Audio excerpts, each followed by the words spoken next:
Allow the children. It's okay. It's okay. Off your mind. It's okay. Off your mind. Chai! Now wow, people wey suppose talk truth to power don off mic, and if we talk, na 500,000 they go sama us call am hate speech. But fear not, Mayegun don come. Him go torchlight every corner, nooks and cranny of all these bad people wey dey spoil our country.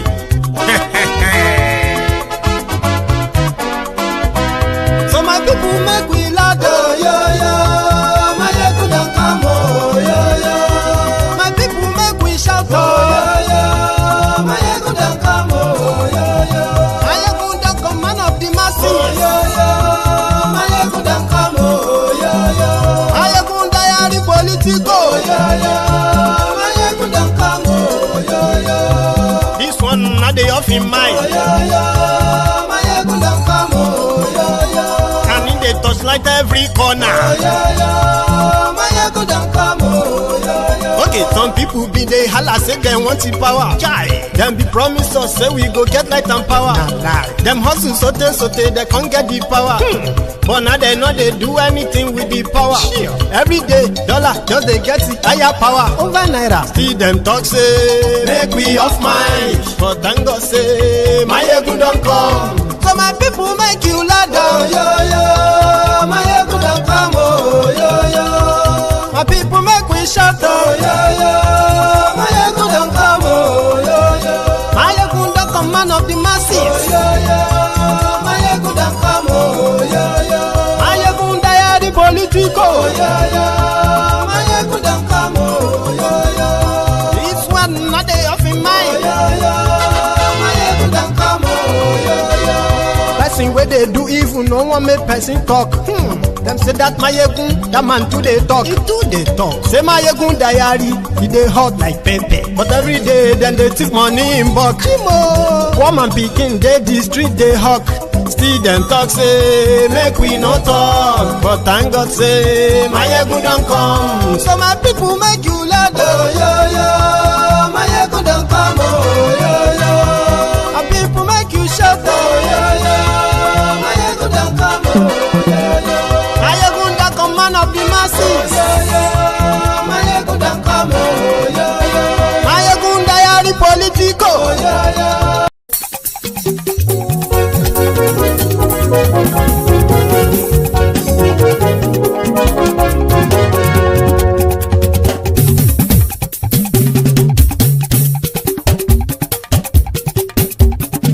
Mayegun làwa mọ̀ làmọ̀ tó dòdòdò. Mayegun diary, Mayegun number one. Mayegun làwa mọ̀ làmọ̀ tó dòdòdò. Mayegun diary, Mayegun number one. Mayegun ti dé o, ọ̀rẹ́ ará ìlú. Mayegun diary, Mayegun number one. Lórí Facebook, lórí YouTube. Mayegun diary, Mayegun number one. Gbogbo bó ṣe ń lọ ni Mayegun já wa sí. Mayegun diary, Mayegun number one. Àṣírí ọ̀jẹ̀lú kì í bò níbẹ̀ o. Mayegun diary, Mayegun number one. Bó bá ṣe eré, àní Mayegun máa wí. Mayegun diary, Mayegun number one. Ó sì tún ṣe eré, wàá gbọ́ níbẹ̀ o. Mayegun diary, Mayegun number one. Mayegun diary, diary politico. Mayegun diary, Mayegun number one. Godfatherism kò sí lọ́rọ̀ Mayegun. Mayegun diary, Mayegun number one. Ẹ farabalẹ̀ sẹ́ o, kẹgọ́rọ̀ lẹ́nu o. Mayegun diary, Mayegun number one. Àní Mayegun làwa mọ̀ tó dòdòdò. Mayegun diary, Mayegun number one.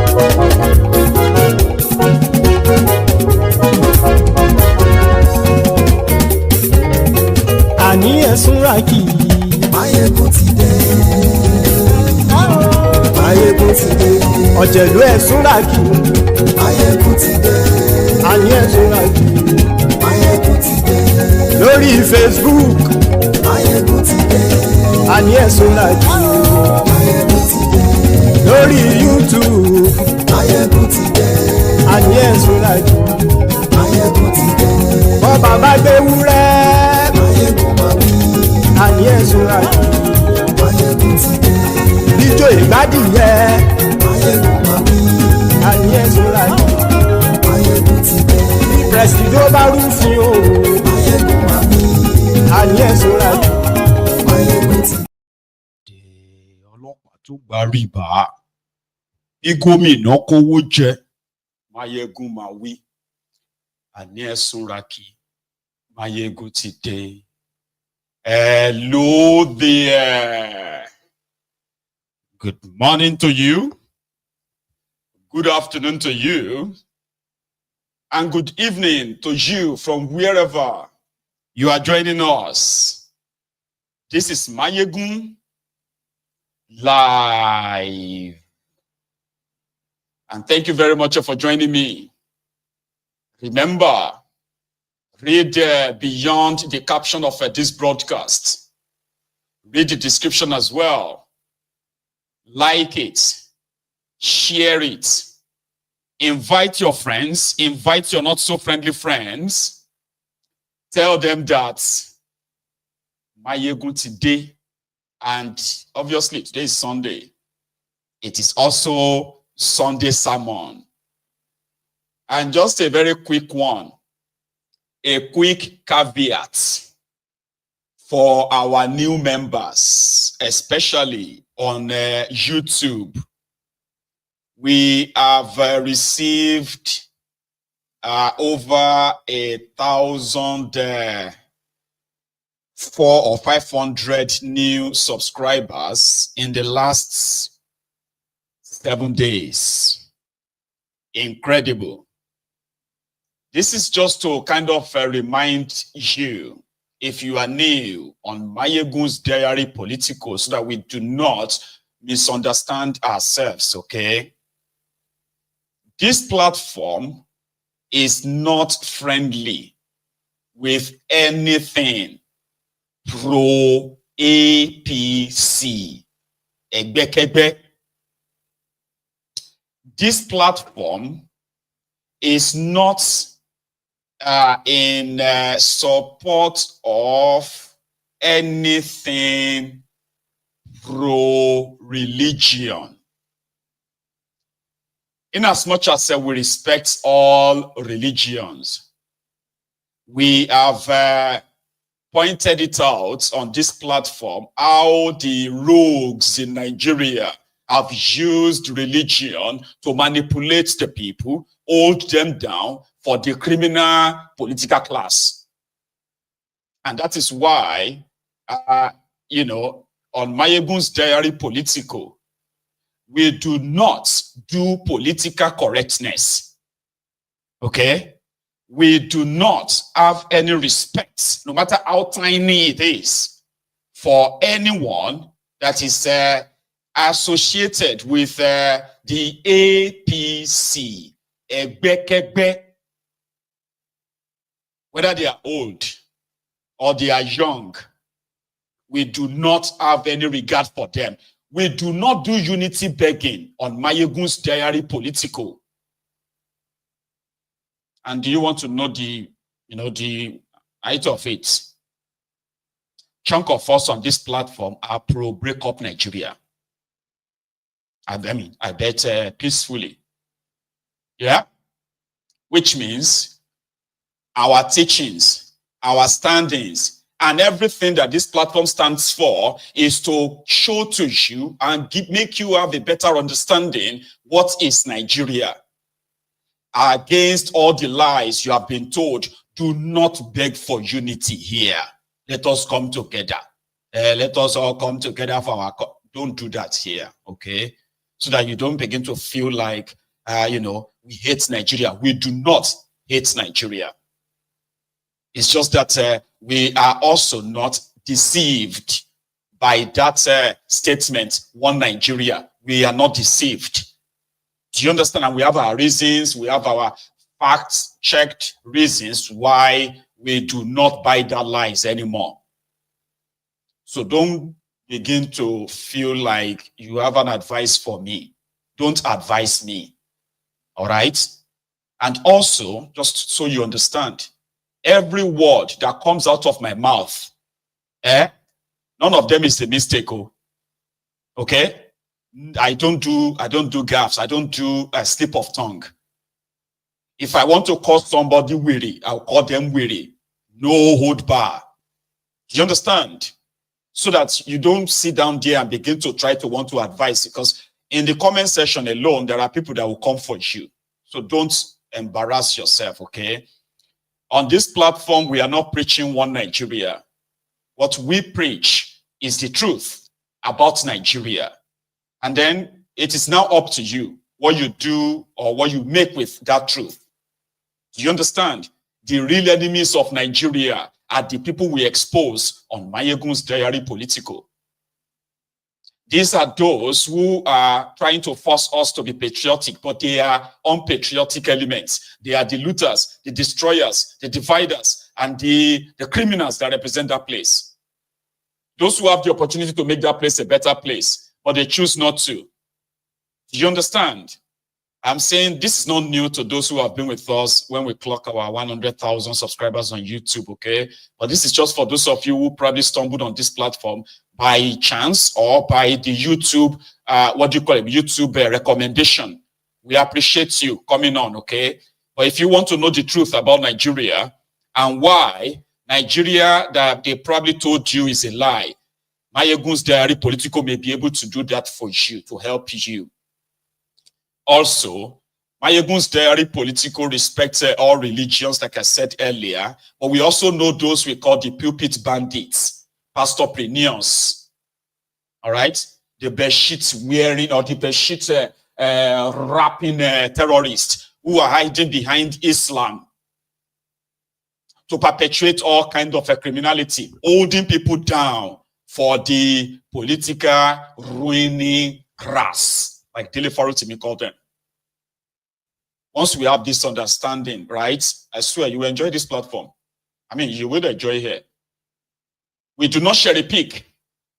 There are somebody from your tribe or from your ethnic nationality. We don't give a damn about them. If they are fingered in the rot that Nigeria represents, we will call them out. Whether they are your Obi or they are your Oba or they are your Emir or they are your Satan of Sokoto, it doesn't matter. We call them out as at when due. So don't take offense, don't take it personal. And if you have to take it personal, that is going to be your own headache and your own business. But don't say we didn't want you. So that we don't kind of like here. Because for here, don't tell me to say my mind without abusing them. We abuse them here. And I know they hold back. Do you understand? Don't take offense except if you are a closet Buhari idiot, bat idiot, cyberbarian, or a bad start. Do you understand? If you are not a closet crumb bitter, crumb chasers, ass lickers, all racers, and especially the Lagos Abubakus, the Oshogbo, Alimajiris, all you kind of bombs. If you are not one of them or a closet one, like somebody with a hide in identity, you will never take offense in what I say. You will never take offense in whatever my ego says. And yes, I could be pretty much like, nicer, respectful in my presentation. Do you get? I could be like that, but I chose not to. Right? So do not advise me on how to address the ruiners and the destroyers of Nigeria. And I call their names as well. So once we have this understanding, everything else is fine. I just thought we should have that clarity so that we don't, because the moment you begin to try to act funny in the, in the comment section, we have those who are walking about here with spanners. You probably will see spanners in their, next to their names. They will spanner your head. If you start acting pure, start acting, what do you call, like a moral police on Mayegun's Diary. Don't do moral policing here. Okay? Don't start advising. No, don't do it. All right? There is nobody from Nigeria that does not know the problems of Nigeria. Everybody, as they say, on what is going on in Nigeria and blah, blah, blah, blah, blah. But the difference is that on Mayegun's Diary Political, we mentioned their names.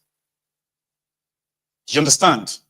We mentioned their names, whether they are young or they are old, whether they are the northerner or they are southerner, whether they are Yoruba or they are Hausa or they are Fulani or they are Igbos, it doesn't matter where you come from. It doesn't matter where they come from.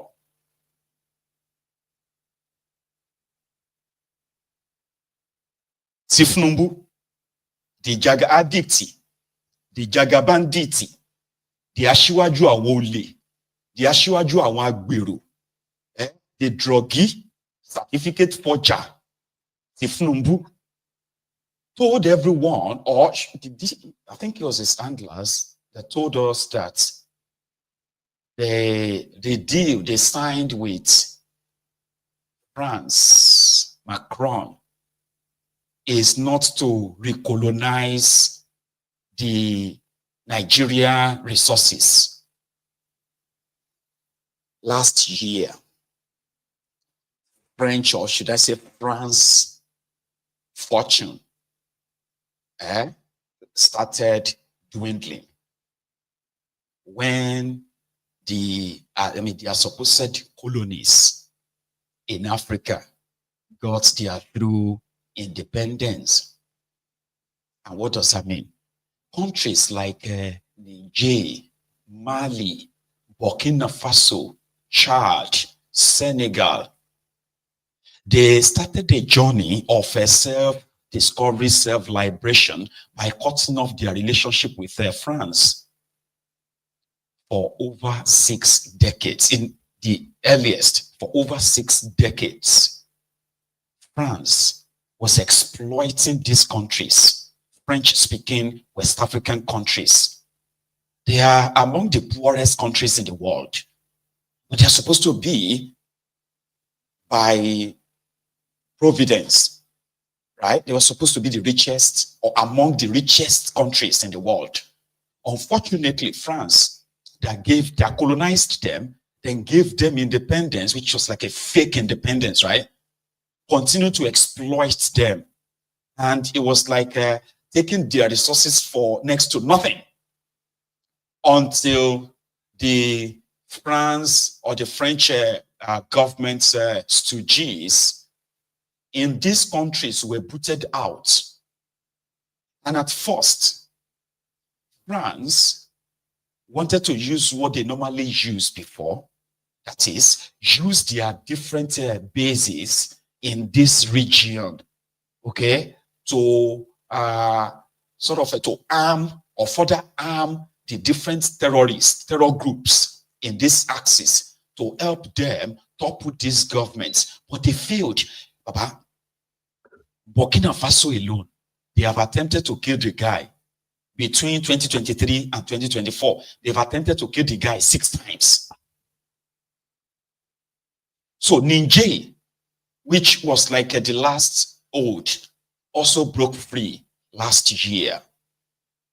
Because of this, all French companies that are exploiting and stealing their resources in these countries, they started running. It's like hemorrhaging, like bleeding. So every effort that France made to bring this guy back to their fold, under their control, failed. And it wasn't like the guys pretty much wanted France to leave straight up. They gave France an opportunity to correct their greed, to fix it. So the country said, listen, before now, you gave us the condition that all our resources must be sold to France only, except if France is not interested, then you can sell to other people. Oh, there is almost nothing that, there was almost nothing that France did not have interest in these countries. Imagine selling uranium. Imagine selling uranium or lithium or this other one that they use for battery. Imagine selling them for as little as per kilo, as little as maybe €1 or 50 cents per kilo. when ordinarily the kilo of this is like a $1,400, $1,500. Or you are buying them for at least maybe $1 or $1.50. It was that bad. It was like at a giveaway. So these countries have no public water. They have no electricity. They have no good roads. They have no good health care. They have no schools. They have almost nothing. But France is like a paradise on earth, at least for those who are French. So they said you have to pay the right price or fuck off. Rather than France to say, okay, you know what? Okay, let's talk. They went to Nigeria to go and get Tifnumbu, the illegitimate Nigeria president. They took him to France. Upon his return, Tifnumbu was going to wage war on Niger Republic, Papa, to use Nigeria to invade Niger Republic and remove the military junta there. So that got exposed. And that automatically gave these guys even like a better grasp of what they were up against. That France will not invade them on their own. They won't use their soldiers to invade them. They will use all these neighboring countries, especially the ECOWAS. So because France was not willing or ready to actually have any negotiation with them, it was like an affront. How dare you? How dare you? In the last 60 years, it's on record that France has managed to assassinate more than 20 African head of state in their own territory. If you disagree with them, they will topple you and kill you. But they've not been able to do that with these West African countries. So they gave them ultimatum. We want you to remove all your bases. You are not even helping. How could you have American and then French base or bases in this Sahel region? And Nigeria has been battling with terrorists for 10 years now, over 10 years now. What is the benefit of France and American bases in this region? If their effort is, American bases are usually set up to stop the terrorists from grouping to attack America. But what about these countries? So the terrorists are so armed, so powerful that these countries have been bleeding on the side as well. So what exactly is the benefit of France in these countries other than exploitation and stealing of their resources? So they kicked them out. And for the first time, they were able to welcome the Russians, welcome the Chinese, who are not stealing their resources, but rather paying them what is really due. In fact, they are also, for the first time in these countries, right? They are training their military. France has been there for over 50 years. But because they did not want them to really be independent of anything, they ensured that they control the type of arms and ammunition they will give to these countries. That these countries are like, they are just like legalized rebels. Do you understand what I mean? That means they are not like government. They couldn't procure sophisticated weapons to defend themselves. They ensured of that. So for the first time in over 50 years, these countries were able to actually have real military trainings, weaponry. And now they are like, we don't want France anymore. That was when Tifnumbu traveled to France for the second time. When Tifnumbu traveled to France the second time, the rumor was that all the resources that France must have lost after losing these Sahel countries, they are in abundance in Nigeria. They are in abundance in northern Nigeria. Though some of these resources are being actually illegally mined in northern Nigeria anyway. So Tifnumbu and Dele Alakori They went to France. They signed an MOU. So the rumor flew back to Nigeria that what the Sahel countries rejected, Tinubu has willed it to France in northern Nigeria. So Tinubu's men started media campaign. No, all the bases that they removed from Niger, from Chad, from Burkina Faso, from Mali, Tinubu has agreed with France to have them established in northern Nigeria in the name of security collaboration. They denied. I'm so kind of like appeased that these guys are a bunch of criminals. That, I mean, why do you always want to deny what is so obvious simply because you think you can? So they denied. They said, no, we only signed the agreement with France to come and develop Nigeria mineral resources. What does that even mean? Develop Nigeria mineral resources. Are you kidding? Then Tinubu bought a local jet. Are you aware of that? This last one that Tinubu went, they sold him 40-year-old fighter jets. It's part of the deal, but they put it under, under the, I can't remember the name of this jet, but like a local jet, World War II jet. That France had to dispose. They sold their 25 or thereabouts to Nigeria. Tinubu just, echo scrap here for me. Pack me the scrap as part of the deal. After wheeling off these northern Nigerians' resources. But it wasn't for free. They promised to give Tinubu 300 million euro for the next 5 years. No, sorry, for the next 2 years. So which means Tinubu can tell France wherever Tinubu feels like the 300 million euros should be paid into. It will be like, it's going to be like, we are supporting this. France has given Nigeria 20 million euro for sickle cell. Oh, France has given 30 million euro for fighting malaria. Something like that. So that they can continue to wherever, mine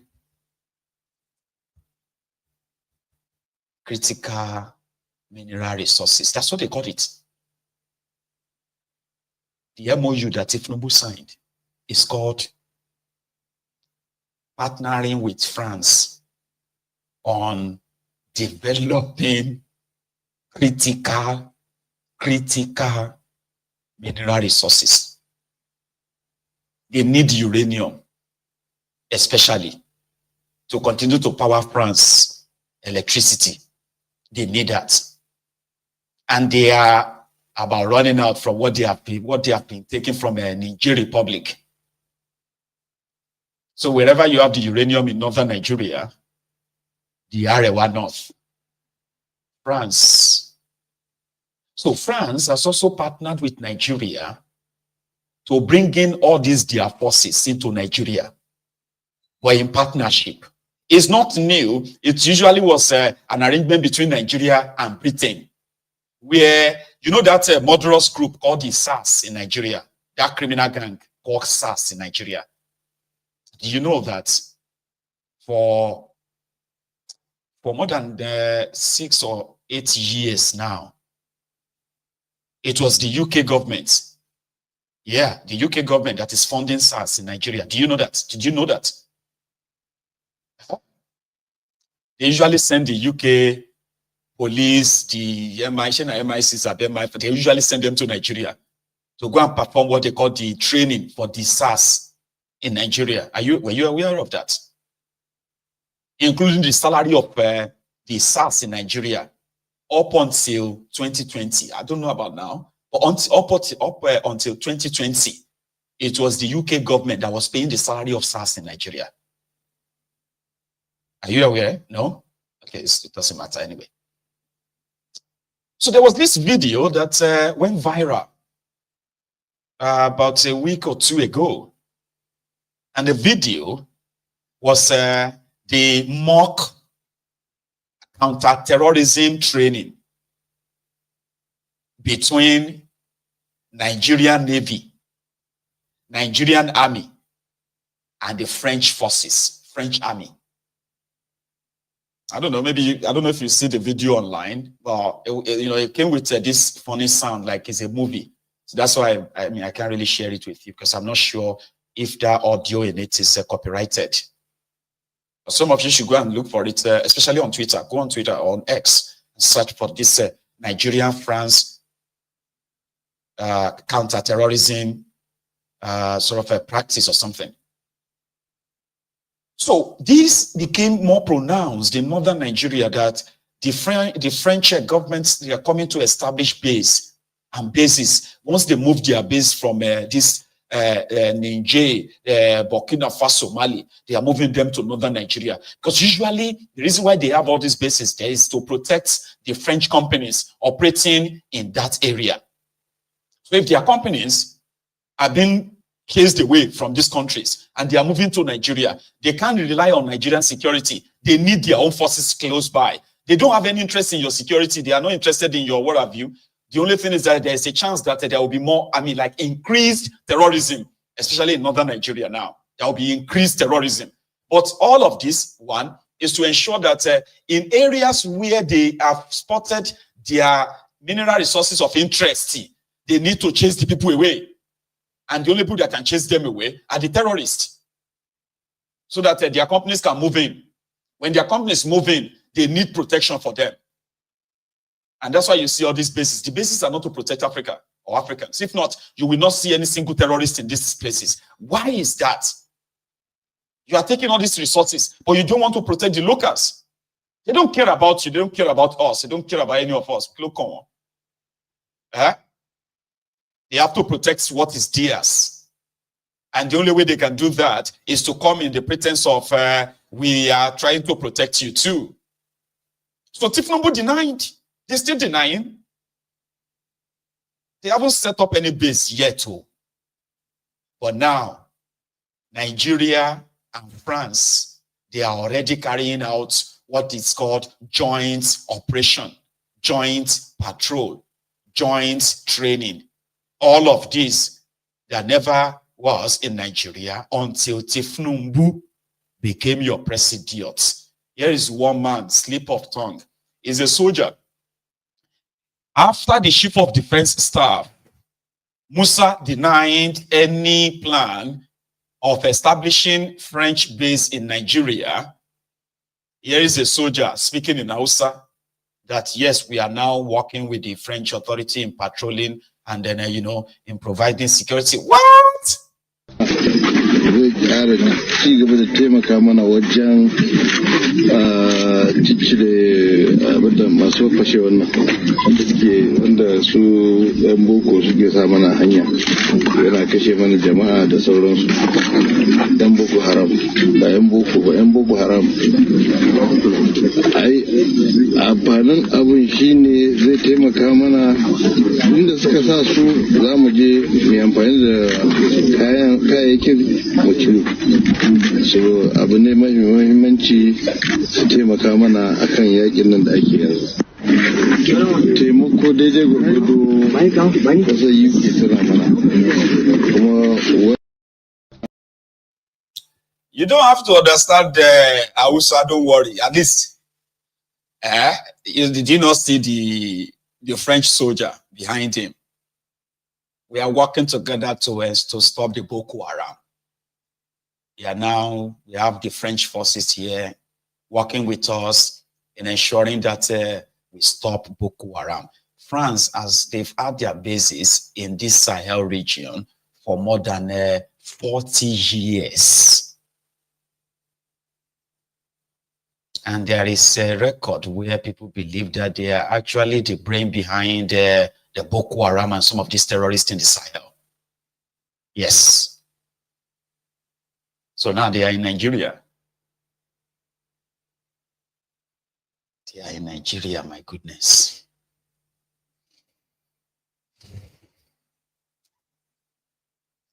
Nigeria. And it's starting from northern Nigeria. So whatever it is that Tinubu promised France, whatever it is that Macron also promised him, this is not going to end well. This is not going to end well.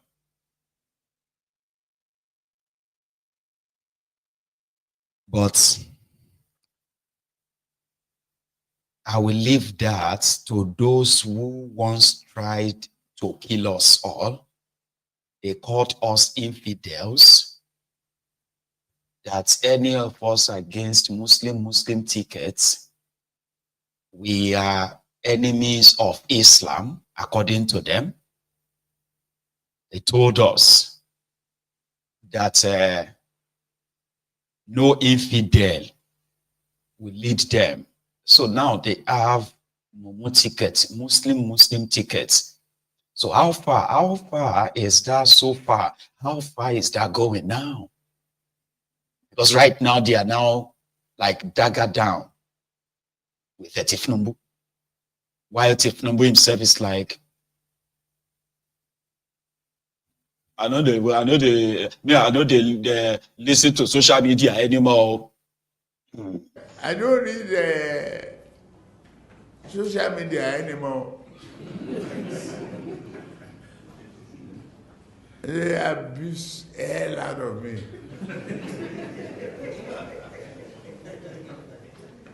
If I read it, I get high blood pressure. I get angry. I don't read it. So, if I want to hear anything, my children. I don't read it. I don't read social media anymore. Because those who called us infidels last year, those who said they will chop off our heads, if anybody comes out to come and stand up against Muslim tickets, today, they are now calling us to come together and remove Tinubu. Nibo, OD 2031. But by next year, it will become official. I don't even know why it took them this long. Last year, the countries like the Burkina Faso, Mali, Niger Republic, they came together to form a sort of their own bloc. They withdrew themselves from ECOWAS. Yeah, they withdrew themselves. I know we can't be here anymore. It's all compromised. They withdrew themselves from AU, African Union. We can't be part of this anymore because all of you are stooges of the West or the East. You know, we don't want to have anything to do with you anymore. But today, the supposed president of ECOWAS finally said, because initially they were telling themselves that they will bring them back. They will bring them back. You will bring them back. When you sanction them, Baba Tinubu sanctioned them. They had an arrangement, right? There was this arrangement for this River Niger, all right? That Nigeria will build a dam, and Nigeria will be sharing the electricity from the dam with them. France told Tinubu to cut them off electricity. They cut off electricity of Niger Republic. Tinubu cut it off. Hospitals, schools, homes, businesses. So Tinubu cut off the electricity for over a year. So now they don't have to depend on Nigeria electricity anymore because they have now decided to build their own dam, right? And Nigeria will hear that one soon because the water that is flowing downward, which Nigeria built is a Kainji Dam and all this dam around, right? The water is probably going to stop now. And very soon, I hope you have another alternative source of electricity in Nigeria because it is, in case if you have forgotten, Tinubu sanctioned them. Tinubu cut them off from the financial network. You know, that easy thing that you can transfer money from Nigeria to somebody in Niger. Somebody in Niger can transfer money to you in Nigeria. Tinubu cut them off. They put an economic sanction on them because Macron said they should do it. They were expecting the people of Niger, Mali, right, to become so, like, they will be starved they will be economically strangulated. They will make the country ungovernable so that the people can now revolt against them and they could use that to topple them. Unfortunately for France and Nigeria, the people stood by their revolutionary military regimes. They were smarter. They saw the old conspiracies against their countries, and they stood by those people. There was no protest. If there's any protest in all these countries, right, they were protests against France, against America. So it didn't work. So they suffered it all. But today, they are not there yet, but they are better off when they were under France. They were. I mean, they are currently better off. So ECOWAS is now saying the door is still opened, even though we just have to approve your, you leaving ECOWAS. They are not addressing the reasons why these guys are leaving. ECOWAS that was supposed to rally around them, to support them, to protect them. Nigeria that was supposed to be the big brother to protect these countries against these colonialists. No, Nigeria was pretty much, Tinubu was willing to invade the country and spill blood for France. So here is what the ECOWAS president or review had to say going forward. The authority directs the Council of Ministers to convene an extraordinary session during the second quarter of 2025 to consider and adopt both separation modalities and the contingency plan covering political and economic relations between ECOWAS and the Republic of Niger, the Republic of Mali, and Burkina Faso. I thank you. So by the end of January 2025, they will officially no longer be part of ECOWAS. I mean, it's such an outbreak now. ECOWAS that was supposed to rally around them and say, you know what, France, come, treat these people right. Can you believe that these countries were paying colonialist colonial tax in 2023? France is still taking money from them as colonial tax. Yeah. It's like Nigeria paying tax to Britain, to UK, and they call it colonial tax. These countries can't trade with any other countries except as approved by France. Their foreign reserve is in France, in the French central bank. But can you even imagine that? Oh, these were supposed to be countries, independent countries, but their foreign reserve is in a French bank. They can't even withdraw their own money. If they make any attempt to say they want to withdraw from their, no, they can only borrow from it. But you save money in your bank accounts. And then you're like, you know what? Let me just take my card. I want to take out £1,000. And then your bank says, no. You can't take that money out. Fill this form. We can only borrow you the money. You can only borrow the £1,000 at 30% interest. So if we give you the £1,000, your money, now your money, we give you the £1,000, you are going to pay back £1,300. What? Why? Yeah, that's the deal. Colonial tax in 2023. All of these have stopped. And guess what? France is keeping all of their money as well. France is keeping their money, which simply means France has sanctioned them for disobeying France. So they've been sanctioned. All of their money in France remains in France. And according to them, until they come back to their senses. So if they are not coming back to their senses, Nigeria can fill in the gap. So the Northerners are so enraged that it took this a transistor radio senator, who is also an African as well, Shehu Sani, to begin to plead with the Northerners. You brought this government to power. Please don't Don't destroy these governments. I mean, can you believe that? Shehu Sonny. There is no part of the country that is so blessed like the northern part of Nigeria. We cover about 65% of the total land mass of Nigeria. Out of the nation's 235 rivers, almost 70% are located in the northern part of Nigeria. Some nations rely on cotton. We are blessed to grow cotton here. Some nations rely on sugarcane. We are blessed to grow sugarcane. Some nations rely on potato. We are blessed to have it here. Some nations rely on corn. We are blessed to have it here. We are sleeping on a gold mine.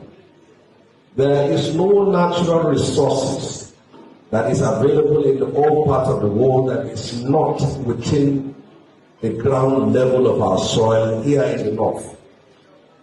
So the question is, do you continue to rely, depend on salvation from others, or should you build on yourself? Your reputation, your dignity, your integrity, and your future, your respect for yourself is dependent on your ability to provide sustenance for yourselves. We cannot always, there is every policy, we become the first to say is against the law. If we are landlocked and the Igbos are not landlocked, they are landlocked state, why should we be the first to complain? We have been blessed with gold in our homes, but we are raising plates searching for food from all parts of the country. Whenever there is any reform, what matters most is we study it and we see how will this benefit our future. If I may not be mistaken, this is a government the North brought into office. So why should you antagonize a baby that you deliver? You should not leave this government to others who did not vote for it. It is yourself that used your tongue and brought them to office. Your demands should be the issues on the table. Until now, you have the Minister of Education, the Chief of Defense Staff is from here, Minister of Information is from here, National Security Advisor is from here, Minister of Agriculture is from here, Minister of Defense is from here. All the key positions that are being given to government are people from all parts of the country. Nuisance Lele. Nuisance Lele. You should not join hands in bringing these governments down. You brought them to power. The National Security Advisor is from here. Minister of Agriculture is from here. Minister of Housing is from here. Minister of Defense is from here. Is from the North. So what else do you want? That was Shehu Sonny preaching to the North that they should not join hands in bringing Tinubu's regime down. Because in northern Nigeria, yeah, the preaching and the message is that they don't buy bad markets. They've entered one chance. Tinubu removed subsidy. Their shege escalated. Tinubu removed education subsidy. Promised them student loan. People will be saying no get chance to go to school before. It can't do worse. More out of school children in northern Nigeria. Worse off. Tinubu is doing tax reform, which they have told them will render them even poorer. And Tinubu went to France to sign a deal, which the political class in northern Nigeria, they have hijacked by interpreting it as a a new recolonization. So to them, Tifnumbu is they have a name for them, or they have a name for him. It's not Kafiri. I just disappeared in my head, right? But they have a name for him already. I'm not trying to mock them, the Sharia North. It can't be like saying a Kama. Yeah, it seems like Kama. If you have not been following the developments in Nigeria, especially the events that led to the 2023 charade, right? You are likely going to be emotional and say, all of us are suffering this. I know that one. But when it comes to what the Northern Nigeria planned and what they are getting, especially the Sharia Northie, I can't but just only sing like this. What shall we say? What shall I say unto the Lord? Yes, Lord. All I have to say, Thank you, Lord. what shall I say? Thank you,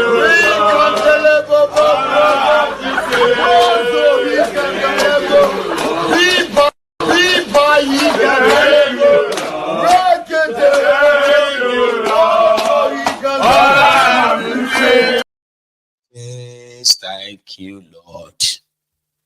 God bless you, Jare, my dear brother. Fatai Muftau. Abi Musbao. Munafiki. That's what they are calling Tifnumbu in the northern Nigeria now. Munafiki. A munafiki, a deceitful, fraudulent criminal. That's what they're calling him now. You can't be like say he scammed them. That's what it feels like, to some of them. It be like say he scammed them. But how many times will they tell you?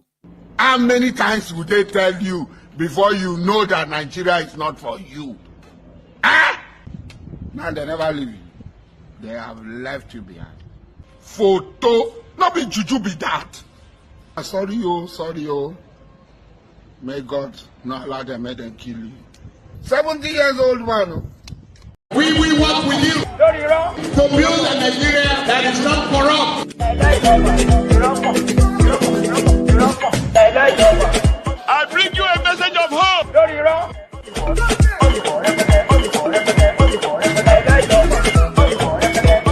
We are going to spend a lot of resources on education.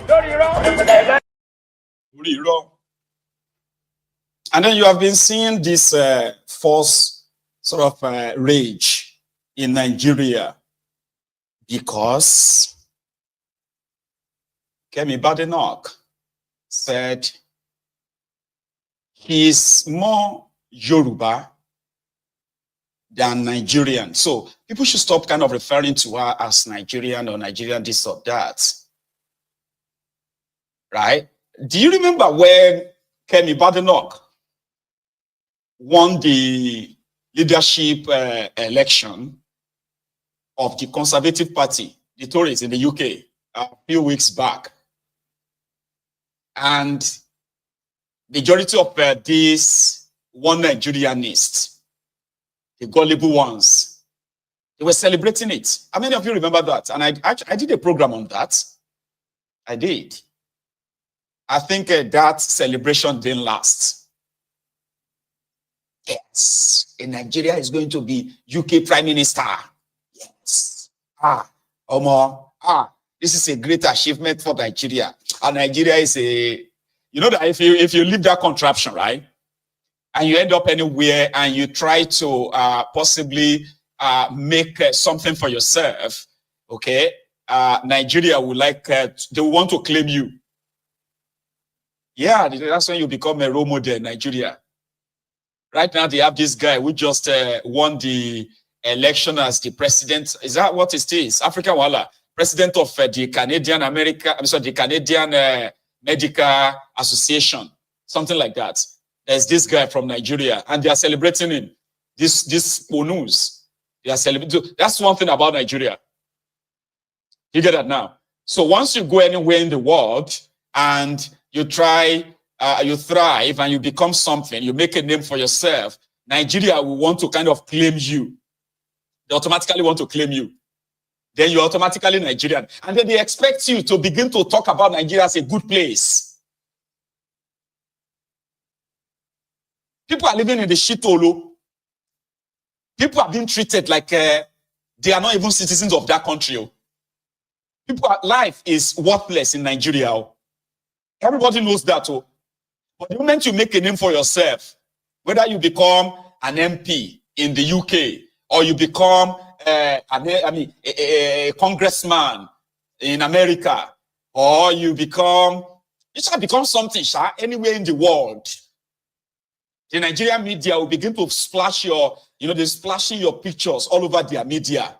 They'll be talking about how you are a Nigerian, how Nigeria is doing great. Meanwhile, the criminals who are destroying Nigeria, they do not have the capacity to give the same opportunity to those who are living in Nigeria. So then you have these Nigerians who expect you to begin to say everything nice. Yeah. To begin to talk about Nigeria as a very lovely place, as a the problem of Nigeria is just irony. Problem of Nigeria is not just leadership. Problem of Nigeria is Nigerians in that place. You are the problem of Nigeria. You are the product of your criminal leaders. Nigeria is a place where if you come around and say, for example, the police in Nigeria, they are enemies of the people. Nigerians know, they know that too. But you shouldn't be saying that. I mean, let us say every good things about our country. We should not be spoiling the name of our country. We should not be demarketing Nigeria. Meanwhile, the people that are demarketing Nigeria are the rogues that they call leaders. They are criminal leaders, so they are their role models, and they are those who are demarketing Nigeria. Right? Even if Nigeria is a bad place, must you say it? Must you say it? Let us. The other countries, there are bad people in other places too.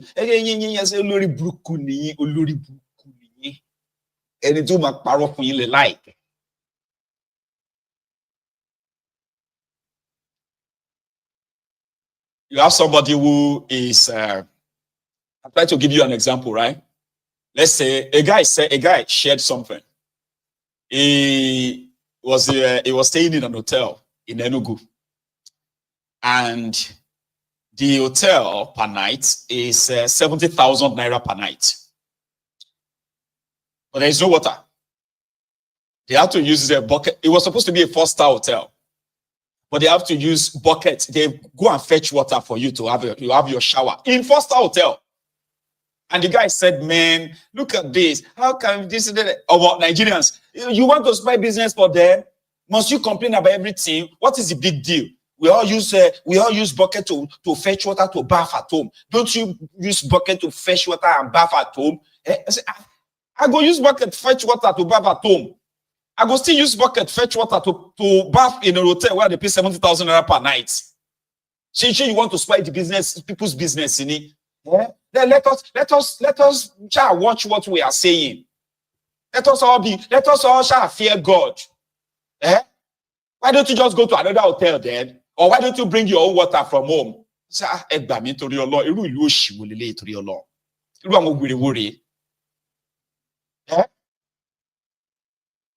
David Cameron said Nigeria is a fantastically corrupt country. Nigerians were enraged, especially Ronukus were not around that time.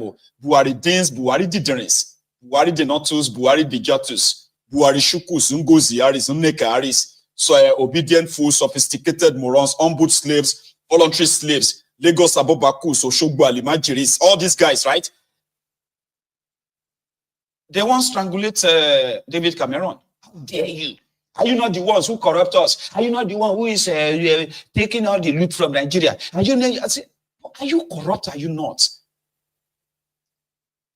Do you understand? So it is a mental case.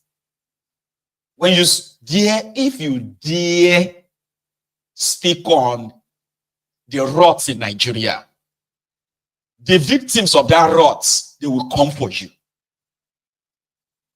Are you saying you are better than us? Eh? Is it because you are now living in the UK? Eh? Is it because you are now living in America? Are you saying that you are but some of you you are suffering, you are suffering in America, you're suffering in the UK, but you will be talking like Nigeria is you are not interested in having a place that works or a country that really works. And that is why when Kemi said he's Yoruba, which I kind of like respect, I do not, in fairness, so I do not 100% agree with the statement when she said he has nothing to do with the North. That is where the Islamists are, the terrorists, the Boko Haram. I do not agree with all of that. Or can you blame her? People are more loyal to their tribe in Nigeria. There is no nationalism in Nigeria. All of us have our different experiences when it comes to that place. We are victims of a rotten place. That the more you are, maybe the more we expose it, there's a chance. There is a chance. Maybe there is a chance that all of these things can be curbed or reduced until Nigeria break up. Do you get that? I am a Yoruba man. I do not have anything in common with Northerners. That is not a slow word. That is not. Don't take offense. Don't take offense. If you are speaking your language, I may not understand. I don't understand what you talk. So if I say that, does that tell me what? That I am lying? If I start speaking Ijebu, how many of you will understand me here? How many of you? But they lumped us together. They forced all of us together to form one country where we say we know to talk to ourselves. And we can't wait to kill ourselves as well. Every given opportunity, 14 people killed in a country that's supposed to be one. Any small disagreement like this between this and that, like so she's not wrong, but they want her to lie. To say, I am from a country, it's a great country. It's not a great country. Stop lying to yourselves. Before she became the leader of the conservative in the UK, she once said this. I chose this country because here I could breathe free and I could be everything that I wanted to be. I grew up in Nigeria and I saw firsthand what happens when politicians are in it for themselves, when they use public money as their private piggy banks, when they promise the earth and pollute not just the air but the whole political atmosphere with their failure to serve others. I saw what socialism means for millions. It's poverty and broken dreams. I came to Britain determined to make my way in a country where hard work and honest endeavour can take. I chose this. Amadu and Junaid, Kabiru, Abi Muhammad, she lied. Did she lie? Are the criminal politicians in Nigeria not using Nigeria as their piggy bank? Are they not looting like they know they can get away with it? Are they not stealing your future? Eh?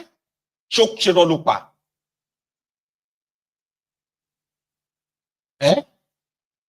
Now, we have a lot of us that have been able to actually achieve our own life set goals until we left that contraption. While they have stolen your own dreams in that place. When you are waiting for miracle. There's no miracle that God cannot do. Oshe, miracle baby.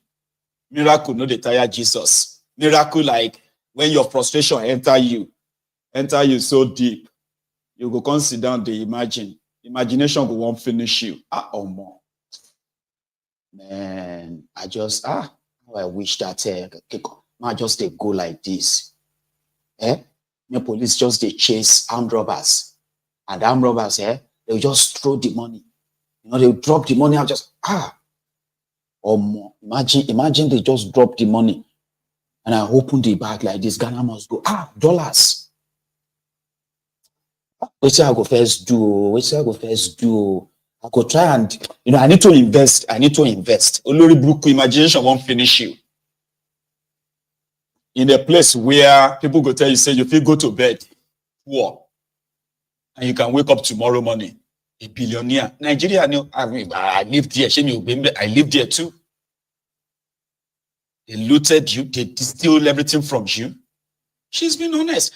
Even though she lived in Nigeria when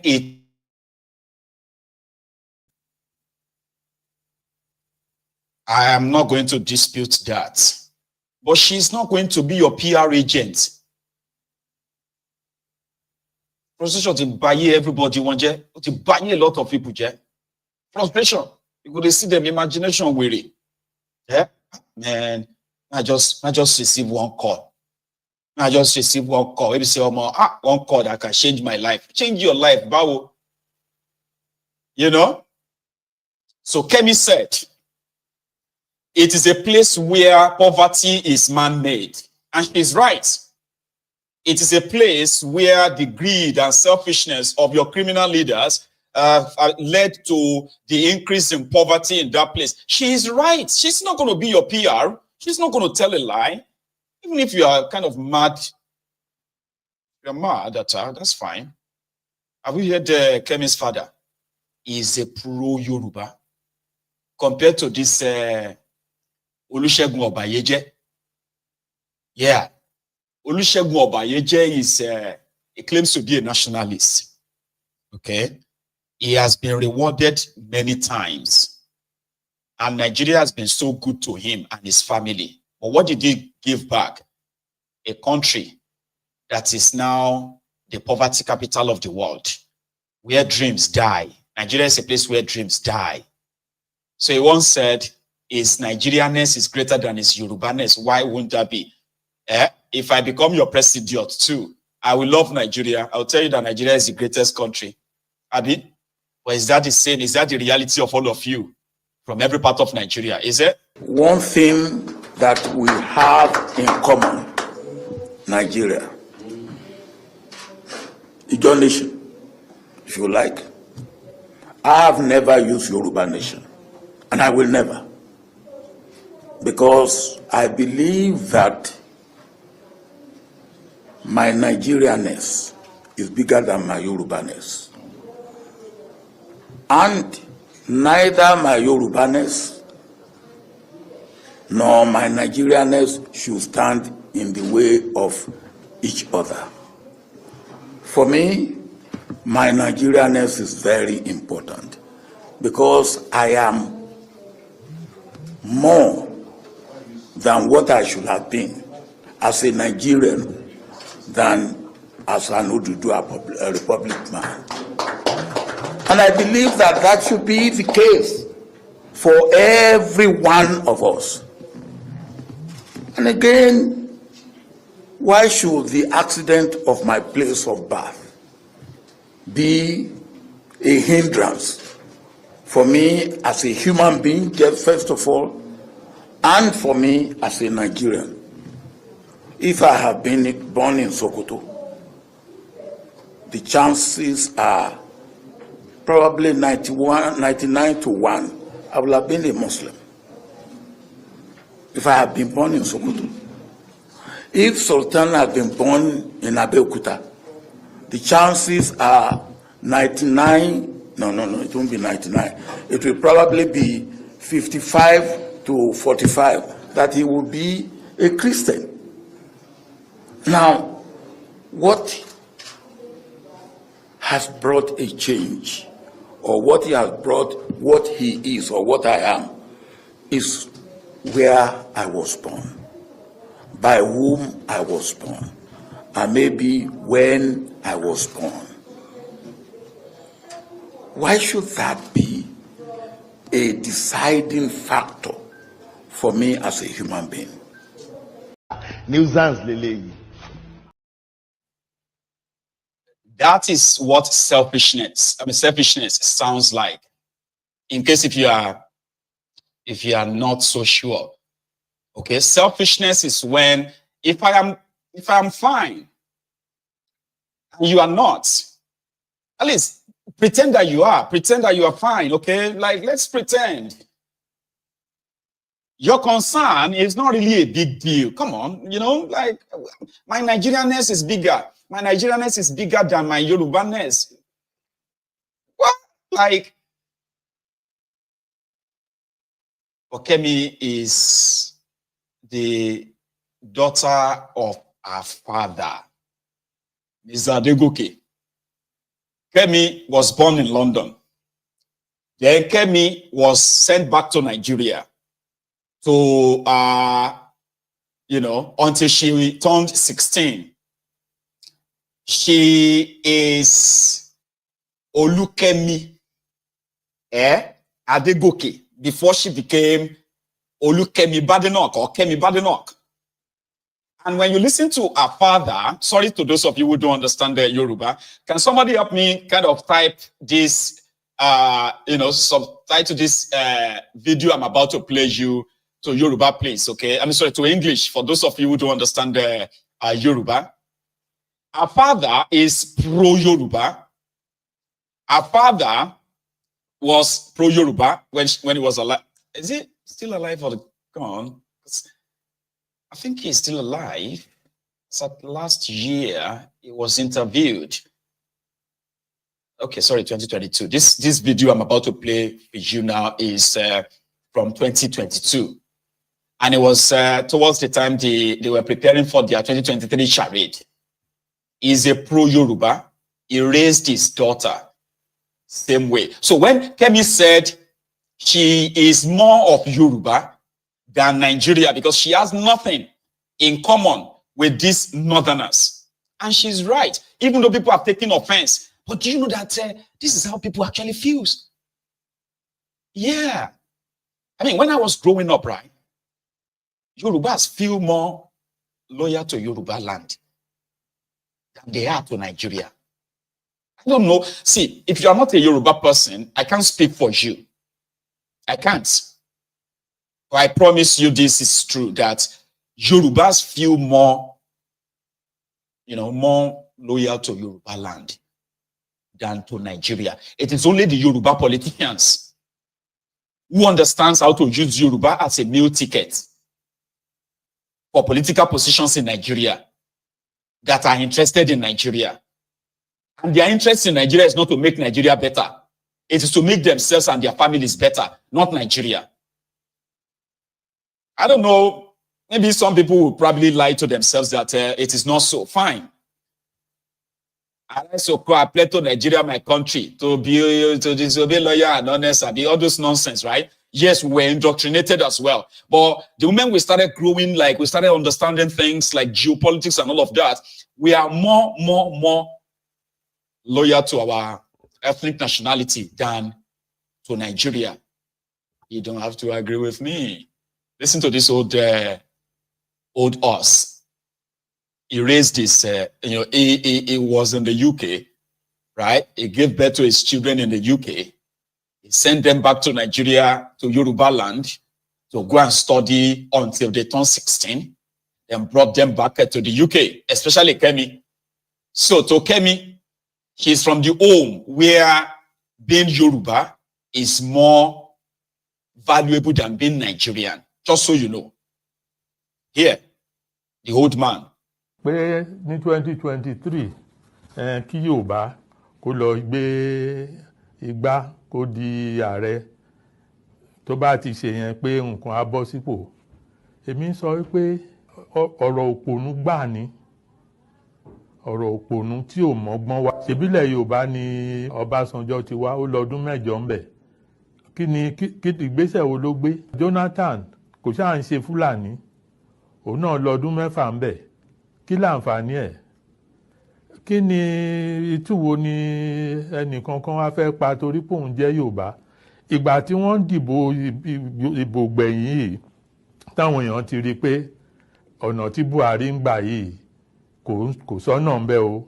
ẹ má gbébò fún o àwọn èèyàn ní ẹ̀fọ́ dímú kẹ́ ẹ dìbò fún torí Ọ̀ṣínbàjò ta ló gbóhùn Ọ̀ṣínbàjò nínú gbogbo nǹkan tó ń ṣe ń sìn ẹni ẹlẹ́ni ra dákẹ́ síbẹ̀ iṣẹ́ tán bá ran ló ń jẹ́ kò lágbára kankan ẹ jẹ́ ká sọ 1999 constitution ní ẹ jẹ́ àjù sígbó ká jókòó ká gbèrò pọ̀ ká ṣe constitution míì bá a ṣe máa bára wa lò ìgbà yẹn làlàáfíà lè tó lù làlàáfíà lè tó gbogbo ẹnikẹ́ni tó wà Nàìjíríà ìbáàjẹ́ Ìgbò ìbáàjẹ́ Fúlàní o ìbáàjẹ́ Haúsá ìbáàjẹ́ Yorùbá. kò tí ì ka nǹkan tí Bọ̀dé George sọ ṣùgbọ́n tó bá jẹ́ pé lóòótọ́ nǹkan tó sọ ni pé àwọn tí wọ́n bá ní pé kí Tinubu kó gbé gbá ìbò ń sìn pé ó yẹ kán lọ yẹ ọpọlọ wọn wò òótọ́ ọ̀rọ̀ ló sọ nítorí kíni nígbà téèyàn bá ní pé Tinubu ó fẹ́ ṣe ààrẹ ń sìn ààrẹ ta ló ń lọ aṣojú ta ló ń lọ ṣe ń bẹ̀ ṣé aṣojú ààrẹ ni àbí aṣojú Yorùbá gbogbo nǹkan tó ti ń ṣẹlẹ̀ sí Yorùbá látijọ́ yìí mélòó ni Tinubu dìde láti sọ pé nǹkan tó ń ṣẹlẹ̀ sáwọn èèyàn òun yìí kò bọ́ sí a ní wọ́n jí àwọn Yorùbá gbé àti ẹ̀rí kó sọ nǹkan kan gbogbo wọn ṣe bí wọ́n ṣọ̀hún ò rí ti Yorùbá sọ ń bẹ̀ gédégbélé pé wà lẹ́ ń tẹnumọ́ torí pé owó wà lẹ́kọ̀ọ́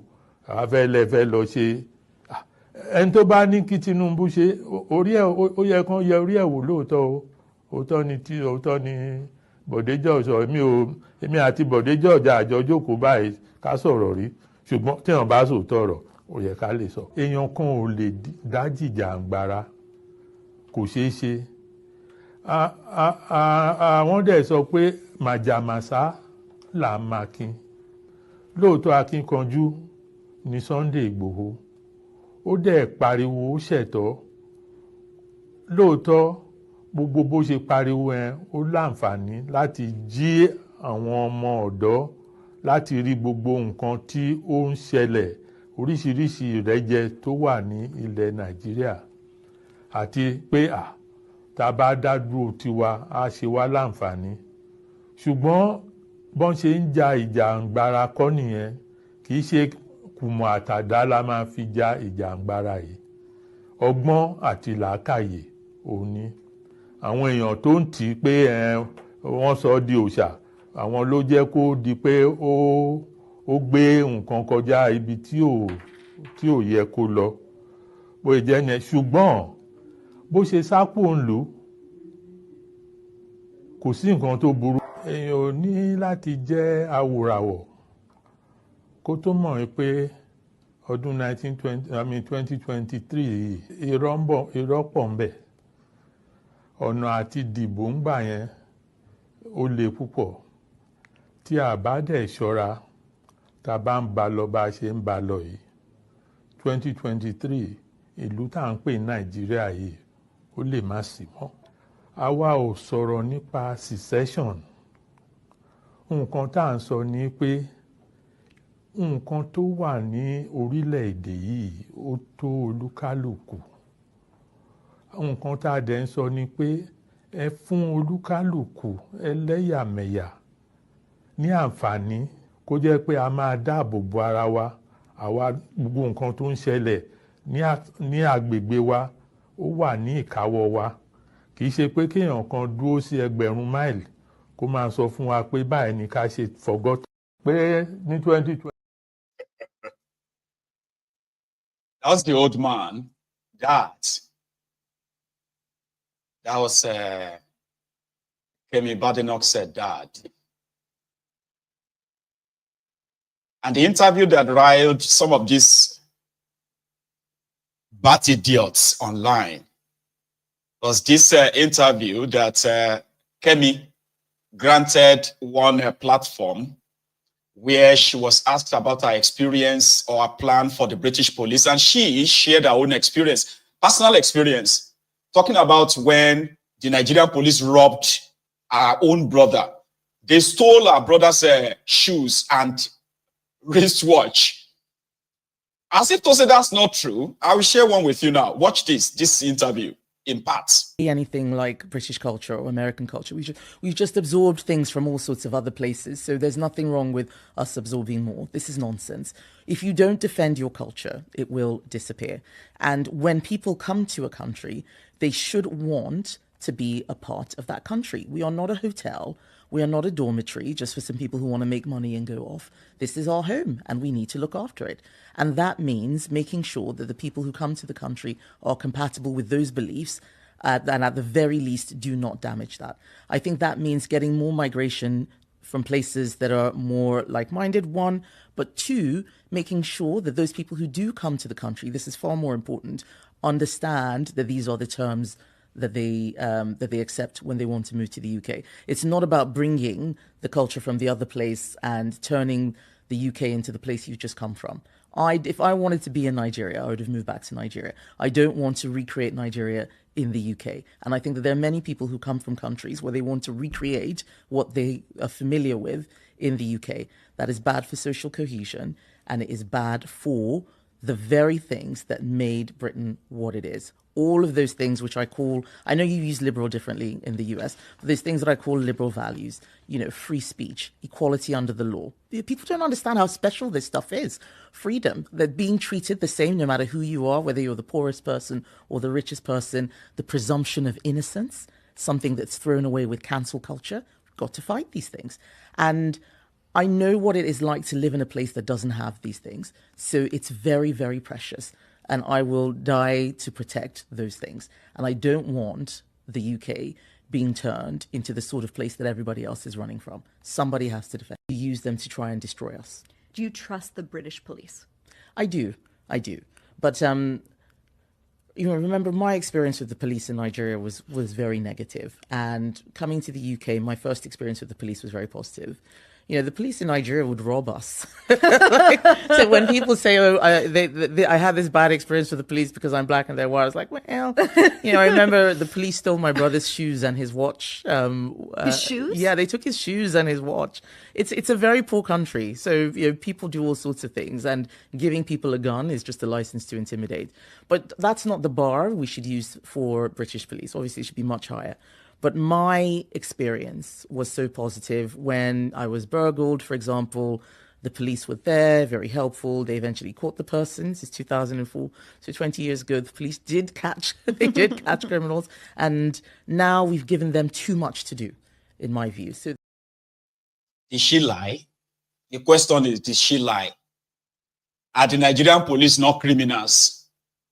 How many of their videos have you seen where they have robbed people? They have taken people to, ATM and they've robbed them. They have, they've profiled people, young people, because of their hairstyle, because of the way they dress, and not because they want to stop any form of a crime, but it's just a way of profiling them to extort them. And in case if you are being deluded, that you probably feel like she shouldn't have said that. She shouldn't use her own personal experience. But in this country, right, if I feel unsafe, I can run to the police station. I can run to the police. In Nigeria, I can't. And it is from personal experience. And this experience is for all of us. If anybody tells you that they've not had their personal experience with the Nigerian police, maybe they are part of the privileged ones. Let me show you what Nigerian police actually look like. The real rogues. Peace. Come on, support you. We are for a number. We're going to like I don't say, I got to check the casino. Make it a go. Banka or worker. Ko ina babanka ko baje my ko baro banka. Na me dey give 100 naira. I dey see oga look. No go see oga look. I don't follow you talk. 100 naira my own. Ko gba. See, ko gba. I want ma so fair ko gba 100 naira. If you want do anything make you do it. I don't lie you. If you gba jale. What's the problem? I want funi kini kilo se ori traffic offense. Also what? kí ló fẹ́ máa try láti sọ. ṣé yọ̀ọ́ lè wá pa mo lè wá pa ṣé mi tí mo sọ̀rọ̀ ṣé o ní o fẹ́ máa. oya action oya kí ló fẹ́ máa. I don't know for your man though, but I just they call me. The issue where they call me for. I can't reach. I can't see him again with police. I can't ask him. They tell me say traffic offence. I tell me traffic offence. I can't follow it. May you leave the man. They be my member for more year. And more year they say they work. Nobody say no. They come here. They collect money on Friday. You they stop it. No, me I look at how. You they stop my people again. I can't follow it. They talk. The guy don't get money. Don't owe him for somewhere. Collect money from him. That's why I live on my own work. Won't go meet him for the place. I can't reach. I got to make collect the money right in hand. Even though if it is me, I will not pay anything. I swear to God. Okay, you can't reach now. You don't call today for that side. I don't collect ticket 700 today. You don't collect ticket 700. You will still pay for that ticket. You gonna give you. I need you to pay for the owner of the bike. You gonna give you maybe collect that 100 and pay by something. You gonna change it. How much are the changer? No grip on that. Talk the money or the changer. How much are the changer? Egbon. How much are they don't know me for money? How much are the changer? Sorry, sir. How much are the changer? Make it give me. Oh yeah, sorry. When if you give it, collect or liver. I mean say liver. It's so useless. Amusu. Yeah, useless amusu. Do you know the meaning of amusu? Idiot for Ben. No, buy my phone you away. What's your way? I'm Tani. Liver. No. Now get the full talk. George for Ben that I can deal with. You know they look face. You know they look face. You for where? You are the rich man. I don't tell you. Give them their money now. Guys, stop this gentleman. Give them my money. People are extorting my road here. Extorting. Give them money back.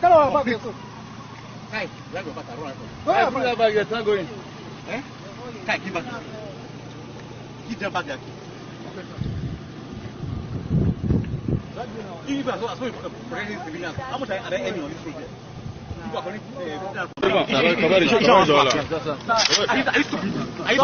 you know me? Do you know me? Do you know me? Do you know me? Go on, give me that. Do you know me? Do you know me? Do you know me? Do you know me? Do you know me?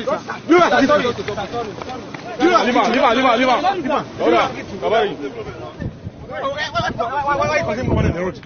Why causing money on the road? Why?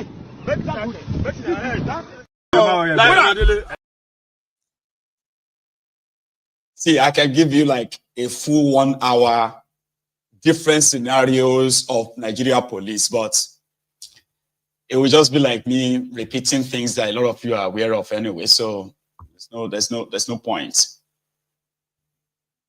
Nigeria police. See, that won't still make me vote for Kemi. I won't vote for Kemi's party per se. Like in this UK, share you get.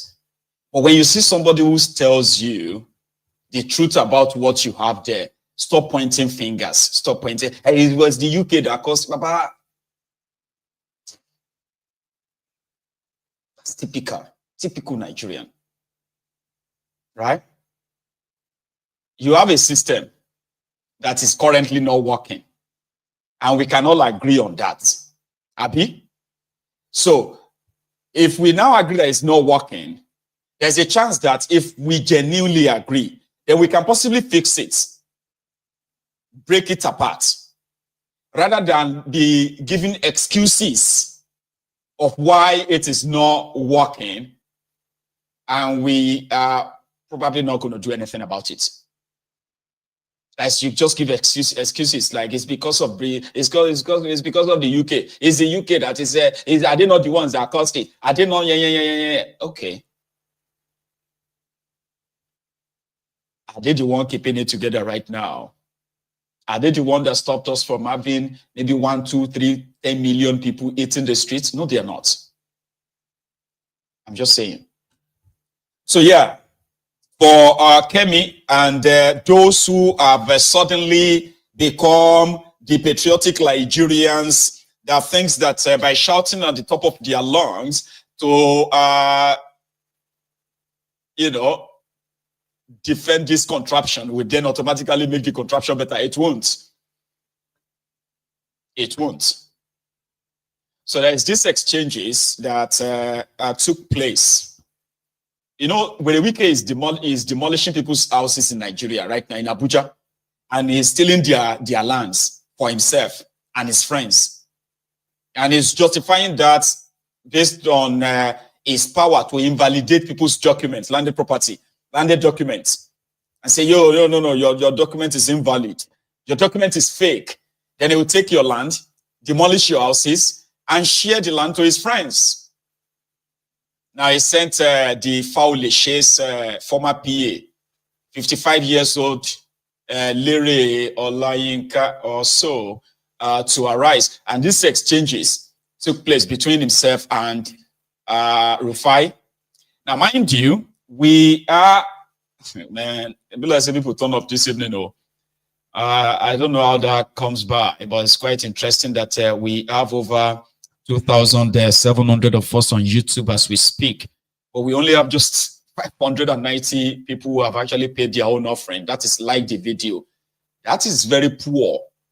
I mean, this broadcast is not being watched by what's the record that farm, view farm or something, where they kind of like use bots to stream your videos. This is not it, right?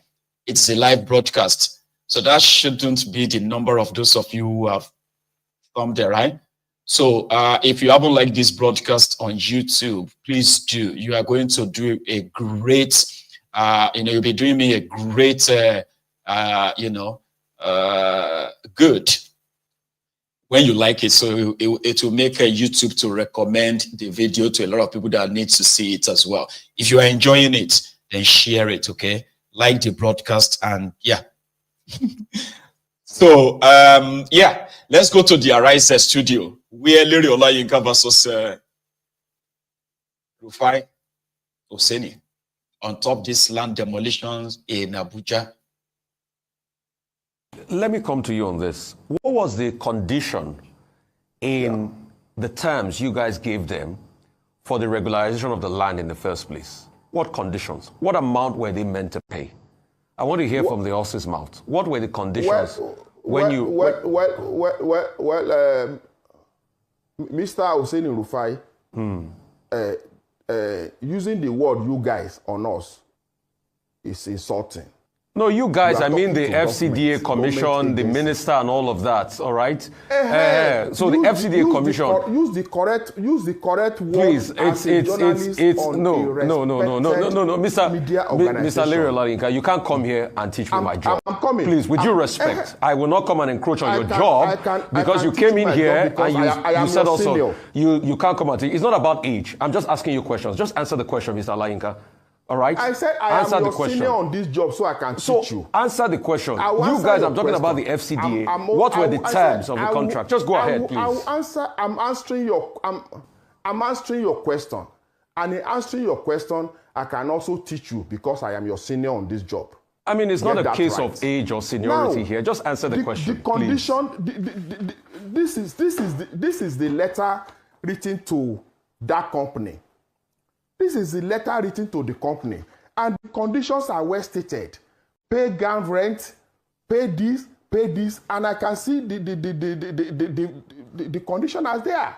You pay. What are the terms? Can you read it out? Can you read it out? Can you tell us the terms? How much is it in total? Well, the terms is here. The light, okay, premium on the land, which is 2,330,000. Okay, let me put it this way. Premium on the land. Do you have a total there? Just tell me the total, Mr. Olayinka. Tell me the total of the amount. I'm talking about 2.3 million. I'm coming 2.3 million, 11 million, and 43 million. That will amount to like 11 plus 43. That is 40. That is 54 plus 2. That is about 57 million. That is about 67 million. Okay, so you're saying 67 million. 67 million. Okay, Mr. Olayinka, you're saying it's 67 million they were supposed to pay. I want to also talk to you about, Yes. she also made another allegation of a certain Mr. Chinda owning a company that is linked to your boss. What's your clarification on that? I challenged her on that, but I want to get also your clarification on that. So, and has that company paid that 6-7 million? Let me say this clearly. Assuming but not conceding that company you are talking about belongs to Honorable Chinda. Number one, the question I want to also ask you is that, are we saying that because Nyesom Wike, who is from Rivers State, is a minister of FCT, anyone from Rivers State cannot be allocated land in the FCT? That is one. Are we also saying that because Chinda worked with Wike in the past, like 15, 16, 17 years ago, because of that, if he now needs a land, if a land is vacant and he applies to buy, he cannot be allocated that land? The issue is we are getting too sentimental. There are two issues here. And the first is, I'm coming. Does Polosa have any claim to the land? The answer is no. They don't have any claim to that land. Does the government have right to sell the land? Let me come to you.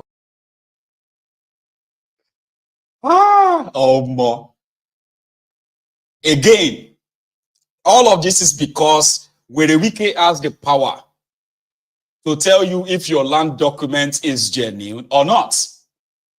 And if you claim that your land is genuine, land document is genuine, and Wike says it is not, then there is nothing you can say.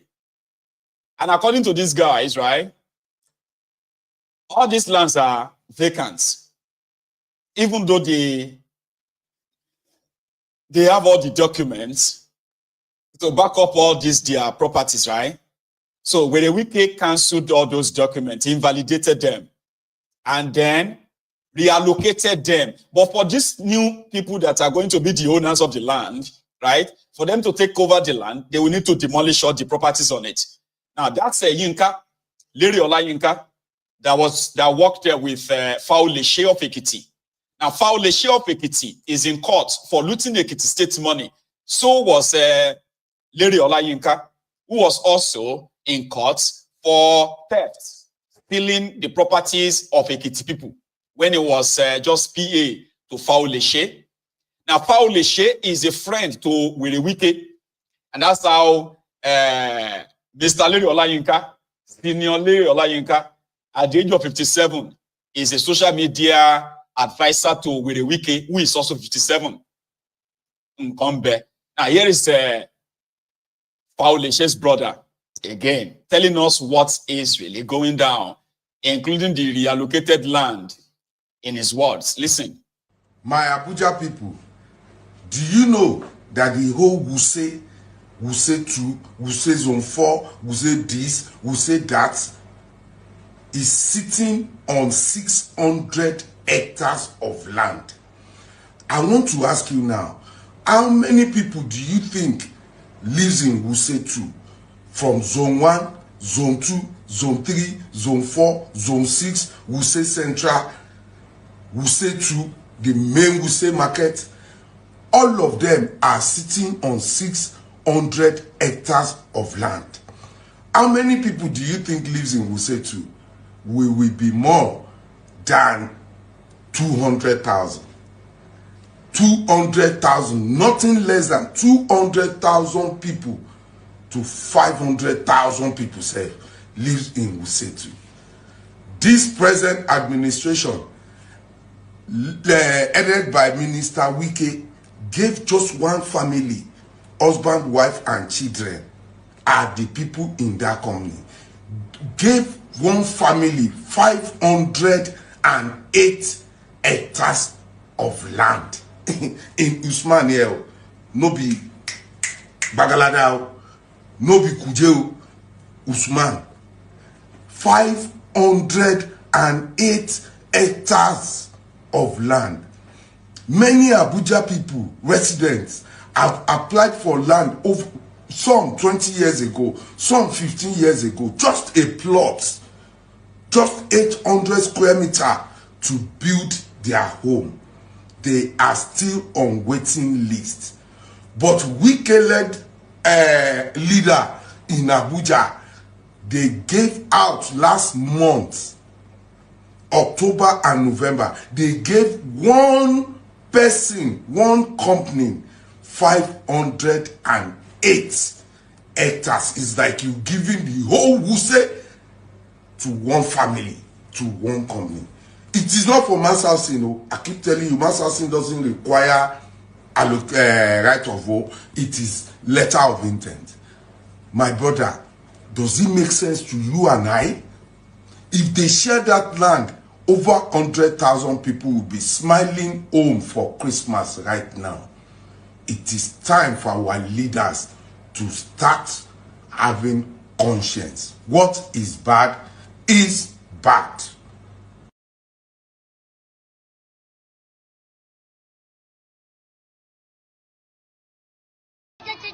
Of our greedy leaders. Oh, Thunder, where are you? This is the time you are supposed to strike, so that you eliminate all of them, so that you have peace in our nation. Or join them in one aeroplane, so that it will crash land in the course of their adjournment.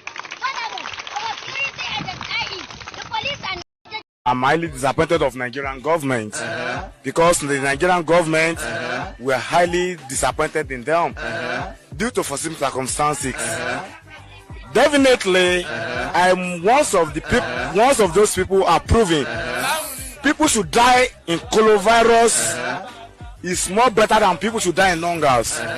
Hunger kills more than coronavirus because some people are less privileged. Due to foreseen circumstances that I said it, some people are less privileged, which they are based on daily pay, which are not even based on salaries. But our government thinks that the lockdown is the best solution to coronavirus, and proving it to an extent and to the levels of alacrity that if someone die in coronavirus, it's more efficient to die in hunger. Because some people will be at indoor. There's no way to make. I said, if Ahmed Bola Tinubu fails, hold me responsible. You say? I say, if Tinubu fails, hold me responsible. Thank you. The job people are already angry that this is the worst government. We have just started. We must learn a lesson. This man! You gotta trust man, Adam.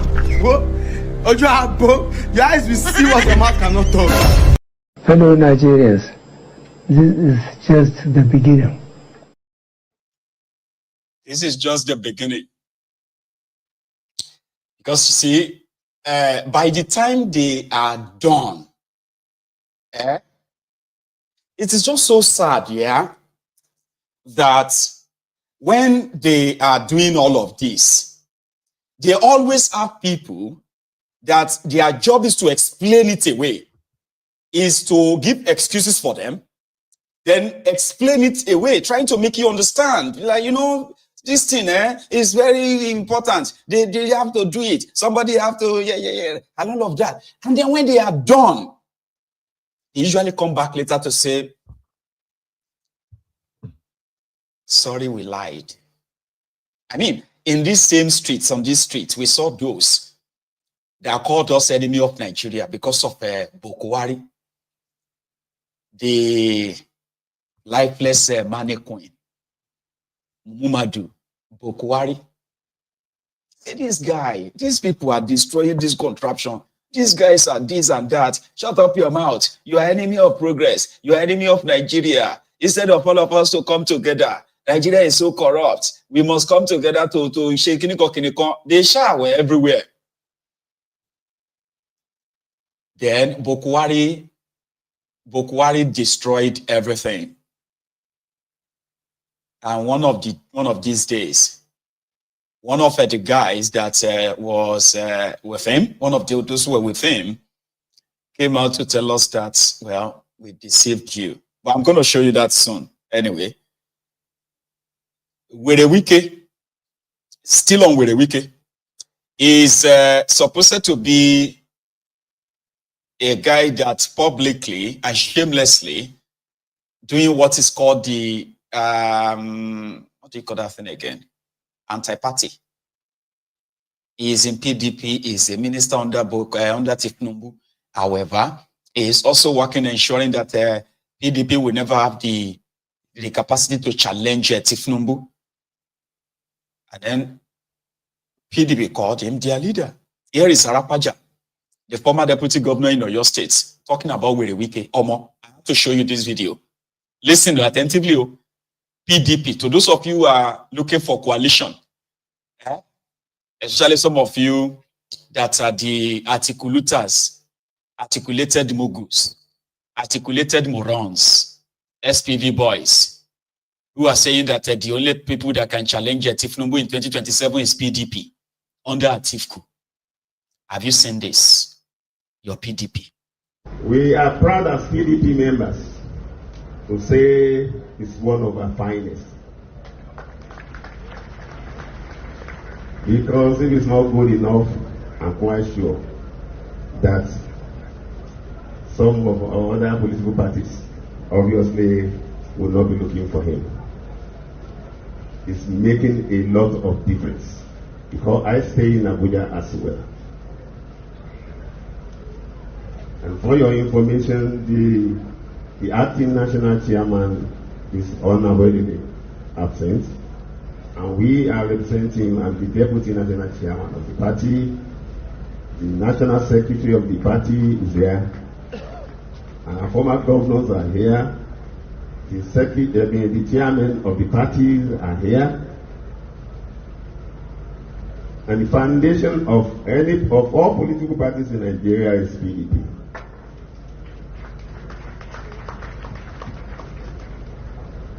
So I am surprised when somebody who himself was the product of PDP will come here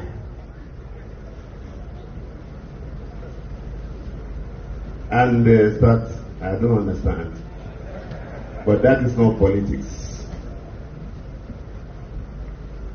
Nobody can dispute the fact that the person Senate President was a governor of Akwa Ibom State under PDP.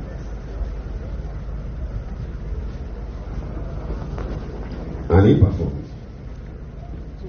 So also, our mentor, our principal, that we are celebrating today,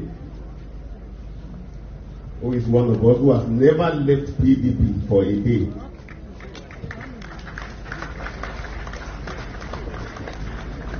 Is one of the most committed, most loyal party leaders we have ever had.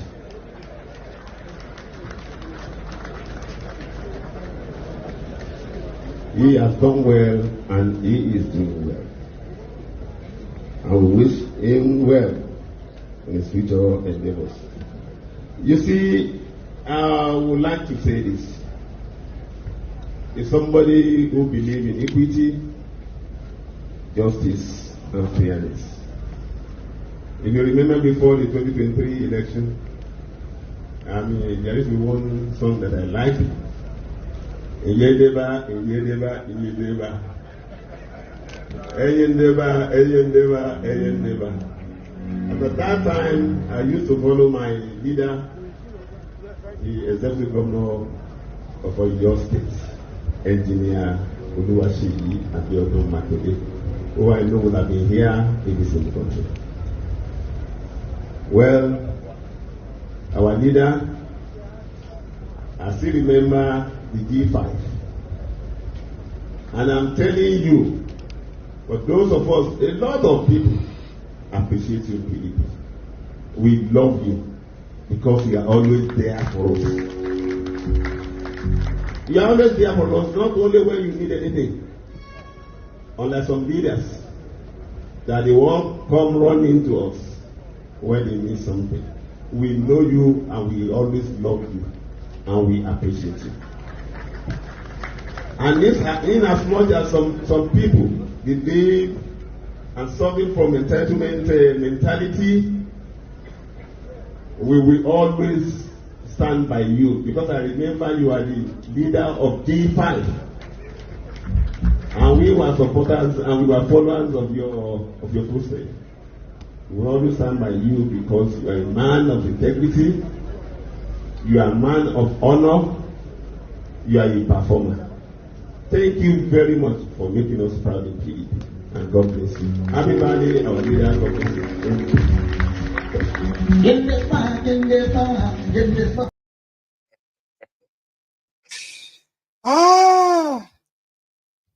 Now the people who want to rescue you from Tifnubu be that too. Yendeba. There's no other party. If opposition don't come together, if they don't come together, they cannot remove Tifnubu, they will use you again. There are so many of you who are already preparing to be used again. And they will use you. It's like, oh, I am your tissue paper, use me. That's exactly what some of you are sounding like. And the guy that is doing the dirty job for them is rumored to have died. And that is Momumadu Yakubu. Mr. Yakubu has been rumored to be dead. But the INEC officials, they've come out to say, no, he's not dead. He's a rumor. No dead there, but it's just that I don't like it when they come out to deny. And at the end of the day, it is true. But we have it on a very good authority that the INEC chairman was rushed to this country 2 nights ago. I haven't seen any physical evidence. That's why I have waited for 2 days to see if the guy that just came back from Ghana, if he was going to make any, appearance. He's always been making appearances here and there anyway. Since that time, he rigged Tifnubu in. What happened to Yakubu? Where is Yakubu? And I remember it took them more than a whole month before they finally came out to tell us that Lagbaja was dead. It was a rumor. They called it fake news. I'm not wishing him death. I'm not, because I don't have any control over that too. Because any of us can die anytime. So don't even go there and be like, it's a wish. I don't do wishes like that. But when these people whenever they deny something, it usually comes to pass. I heard that Mamudu Yakubu was rushed to the UK for treatment, wherever that happened, right? So those who saw him, being ferried out of Nigeria, Abuja, 2 nights ago, they are the same people who went to town to say he's dead. But I know that he's in the UK. Now, if it is just health scare, scare or so, I don't know why these guys can't be very honest and say, well, I wasn't feeling great. I went for medical treatment. And they are supposed to possibly have a country that they have fixed, that contraption. A contraption where people are still pushing train. Have you ever seen anything like this in any part of the world before in your life? For my country, that they push train.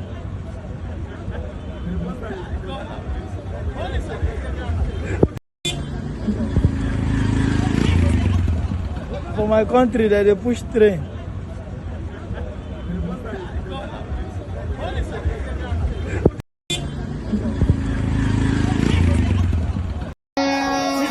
You never seen this kind of abuse before. Turubu, I must abuse you. Turubu, number 1, Oguokiyapa. Turubu number 2, Oguokiyama. Turubu number 3, Oguokiya your children. Turubu number 4, Ogugo bury all your family. Turubu is a god to you. A god to you. Turubu is a god to you. Tulubu is a goat, yo. A goat, yo. Tulubu is a goat, yo. Ewa usa. That should have been Bukwari. Bukwari is a dog, yo. A dog, yo. Bukwari is a dog, yo. Aja usa. What do they call Ewe is a goat? What do they call Aja? Aja Usa. I don't know. Because this guy came out to tell us then that They are change and change, as well as the next devil, the pure lies. You remember this on Shewun's program? I am completely disappointed because, I mean, what we told Nigerians was not what had happened in 2015. So it was a lie. We lied. We should admit we lied. To Nigerians. To Nigerians. You deceived Nigerians. We deceived. Even though we use deceive people, the PDP, for campaign, but of course we were a replica of what we were accusing the PDP of. Or even worse. Worse. Not even. Eliminate the word worse. But Buhari was a catch, isn't it? People wanted the exit of PDP, thinking that Buhari was the Messiah at the time. But now there are those who will say Buhari was a disaster. Those who do not see that Buhari did anything good in that 8 years, we think that Buhari wasn't the best for Nigeria at the time. What happened? Buhari was also used and done. Who used him? Buhari's charisma was needed at that point in time by the political elite to eliminate Jonathan. And shortly after Buhari had taken over power, these set of political elites emerged and hijacked government. And Buhari was a stranger. I can say this at any point in time. Buhari was a stranger in his own government. And I can corroborate this because I went to see the president in 2020 when I was out of office. And I told him, Mr. President, this wasn't what we told Nigerians. And that I have conscience. We campaigned and convinced Nigerians. When I look at the type of investment the common people put in our government, and here we are today with insecurity. When we came in, it was only the Northeast. As at 2020, I told him, it was not possible to even travel from Abuja to Kaduna. And I dared him. I said, Mr. President, if you disbelieve what I'm saying, or what I was saying, please, roll out brigade of gas now, and I join you. We drive from Abuja to Daura. And I promise him that if bandits do not attack him, I will go and die in exile. I briefed him about the security situation, about the hardship. And to be very fair to the president, he expressed surprise. Meaning, from my own judgment, some of the things I said were things he was hearing them for the first time. But I'm not surprised that such has happened. Because even when we were in government, it has happened. It was me who, even at the Federal Executive Council meeting, that informed him when a DSS and EFCC were trigger drawn in Asokoro here for 3 days. They held the entire environment hostage, and the president didn't know. It was everywhere on the press, print media. But the president, the Buhari that we saw is usually with newspapers. We saw him reading the newspapers. Maybe they gave him a different newspaper. Well, those who had such knowledge had actually claimed that his newspapers are different. But from this particular incident where the president was in Nigeria for 3 good days, and we went to the Federal Executive Council meeting, and I was expecting the issue to have been on the agenda, the first thing we will look at. And until we finished our meeting, it was not there. I had to introduce it through AOB. And the president was completely in confusion, listening to what I was saying. And at the end of the day, we even left without any closing prayer because he was visibly angry. And when he left, on my way to my office, I saw those 2 agencies under his office, directly under his office, holding a complete community hostage for 3 days because of whatever their interests they had, and the president didn't know. There was no security to his table. The National Security Advisor could not inform him. The so-called courtiers and veranda boys, none of them, thought it wise to save his image and integrity to inform him. So there was an overtaking of the Buhari government under his watch. For me, Buhari's hurricane, Buhari's integrity was needed. It was a political bite needed to eliminate Jonathan and his government. And immediately that was achieved. Che, help us, oh, help us. There is God, oh. There is God, oh, God, oh, God, oh, God, oh, God, oh, God, oh, God, oh. God should descend, oh, today God will descend here. Nigerian women will not cry in vain. Nigerian women will not cry in vain. This thing will end today. My sisters, if your child lost, will you stay and keep quiet? Will you people stay and keep quiet? The president now is calling you, come, I want to help you. You don't want to appear. Will you agree? No. Now the first lady is calling you, come, I want to help you. Come to find your child, your missing child. Will you keep quiet? No. Child, there is God, oh. There is God, oh. The bloods we are sharing, there is God, oh. There is God, oh. There is God, oh. There is God, oh. There is God, oh. It's okay.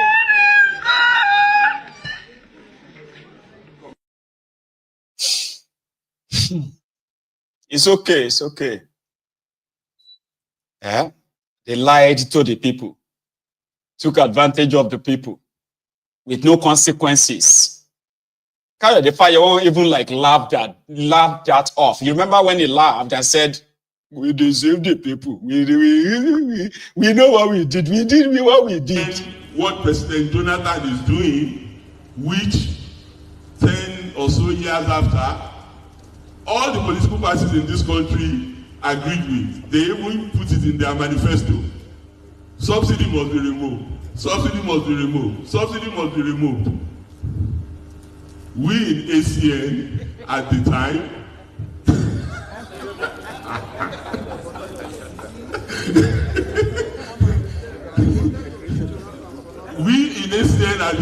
in 2012, we know the truth, sir. But it is all politics. And that is when... ẹ̀yin tẹ́ ẹ bá gbọ́dọ̀ Yorùbá tí mo ń sọ ẹ túmọ̀ rẹ̀ fáwọn adájọ́ tí ò gbọ́ Yorùbá ẹ pé mo lólórí burúkú ni wọ́n ò ní sóríire láyé àtàlìkìyàmà. mo gbọ́ owó tẹ́nìkan kó jọ tó nìkan kó jẹ́ ń jò ní mo sì dákú. èé ti jẹ́ kí ni ó fi ṣe ọjọ́ mélòó ni ó fi lò ọdún mélòó ni ó ṣe láyé tí ó fi ná dúró owó yìí tán. La ilaha illallah ẹ fi yà jẹ mí ẹ fi yà jẹ mí ẹ ní lu ayé nírọ̀ ẹ̀yin tẹ́ ẹ bá gbọ́dọ̀.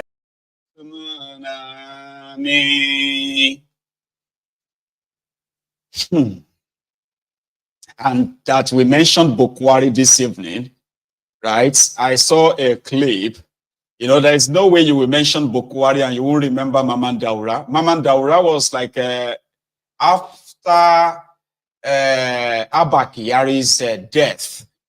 Maman Daura was considered as the de facto president of Nigeria at the time. So he had a kind of like he met with Tifnumbu at the Jumat in Abuja 2 days ago. And I don't know if you have seen this video. This was like he was trying to catch up with Tifnumbu, but you know, you don't have that privilege anymore, man. Okay, you have to kind of stay back. Watch this. Jama'a wannan taron daurin auren dan gidan Barau Jibril ne, amma kun ga yadda duniya ta yi saurin juyawa makarraban Buhari. Wancan farin dattijan Mamman Daura ne da kuke ganin sa aka hana shi shiga. Gashi na an ture shi subhana. To jama'a wannan taron daurin. So it's like no now. Old man. Some people are just like, what is he still looking for? It's very old. Why is he kind of like trying to get closer to Tifnumbu? But others are saying, no, is because to show to you that the level of power has changed. Tifnubu is now the president, and therefore, here you get, they have to make that sort of like demarcation obvious anyway. Well, I still have a few things to share with you, but I will just keep it for next time. And I want to implore us, dear brethren, in the temple of truth, that as we all gathered here tonight, let us have our man, Lebabs. For those of us on YouTube, you know, Lebab is pretty much always very active with us almost every now and then, right? So I want you to please have him in your prayers, okay?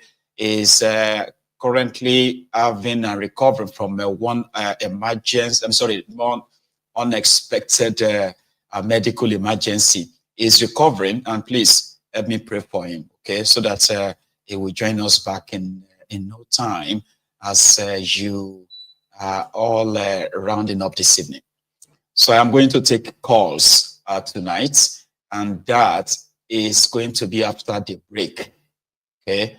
So on Mayegun's Diary Politico, the segment of phone calls on Mayegun's Diary Politico is sponsored by the Yarosululah's Digital, a digital company that trains people who wants to kind of own their own personal business. If you're looking for your alternative or extra source of income legitimately, right, where you are willing to be trained and then start off your own personal business digitally as we speak, you might try to check this out. Look at this QR code on your screen. If you bring out your phone, all right, and you scan this, there is going to be a link that will pop up on your phone. Open it, read it, okay? And then if going forward, you can also sign up where you get all the materials that is needed for your real training to, you know, it's going to cost you $149. Now, if by any means you feel like, no, this is not going to be for me, which obviously is not for everyone, okay? It is not really for everyone. It is not an MMM where you probably will be expecting to double your money or whatever, you know. This is just a training kit to start your own personal business digitally. So check it out. To those of you who might be interested, and to those who have checked out this before, you can also share your own personal experience. Now, if you feel like you do not want to proceed for any reason, you can always cancel this your suspicion, right? And get every penny back, your money back, every cent of it in 3 days. So thank you so much, everyone. If you have to leave tonight, remember, like the broadcast, okay? But if you are staying, the line is going to be opened. The number to call is right there on your screen, okay? Use it. And I think I have got one other thing there. Thank you so much, the African Wahala. Now, to those who probably feels like, how can I support you, Mayegun? There is a way. You either use my PayPal to reach me, support me, or you can also make use of my Buy Me a Coffee link. I'll share that on the screen as well. Give me a sec. Now, again, if you bring out your phone and you turn on the camera, you can scan this. Buy me a coffee. You can buy me 1 or 2 coffee to support what I do on Mayegun's Diary Politico. So, prayer docents, thank you so much for always, ma'am. Okay, I got your message recently. I've not just had the chance of saying thank you to you until now. Thank you very much, and then God bless you as always. So, if you scan this on your screen, you can support Mayegun, and also you can also please go on and subscribe to the backup channel for Mayegun's Diary Politico, okay? It's called the Mayegun's Diary Premium. So if you check that out, please give me a follow there, okay? So when I come back onto this, when I return from the break, right, we can take calls, and you have your shot to call in and express your own views on this program tonight. I will be right back in a minute or two.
do they speak a tongue?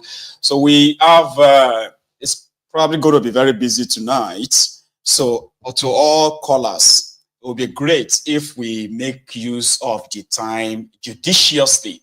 That means our contribution should be like, straight to the point, as quick as possible, so that we can give other people some chance to also join us, okay? So I think I have my first caller on the line tonight. Hello there. Baba Balagba. Yes, sir. Baba. How are you tonight? Hello, bros. Yeah, very well. How are you? I'm all right. I'm calling from Atlanta.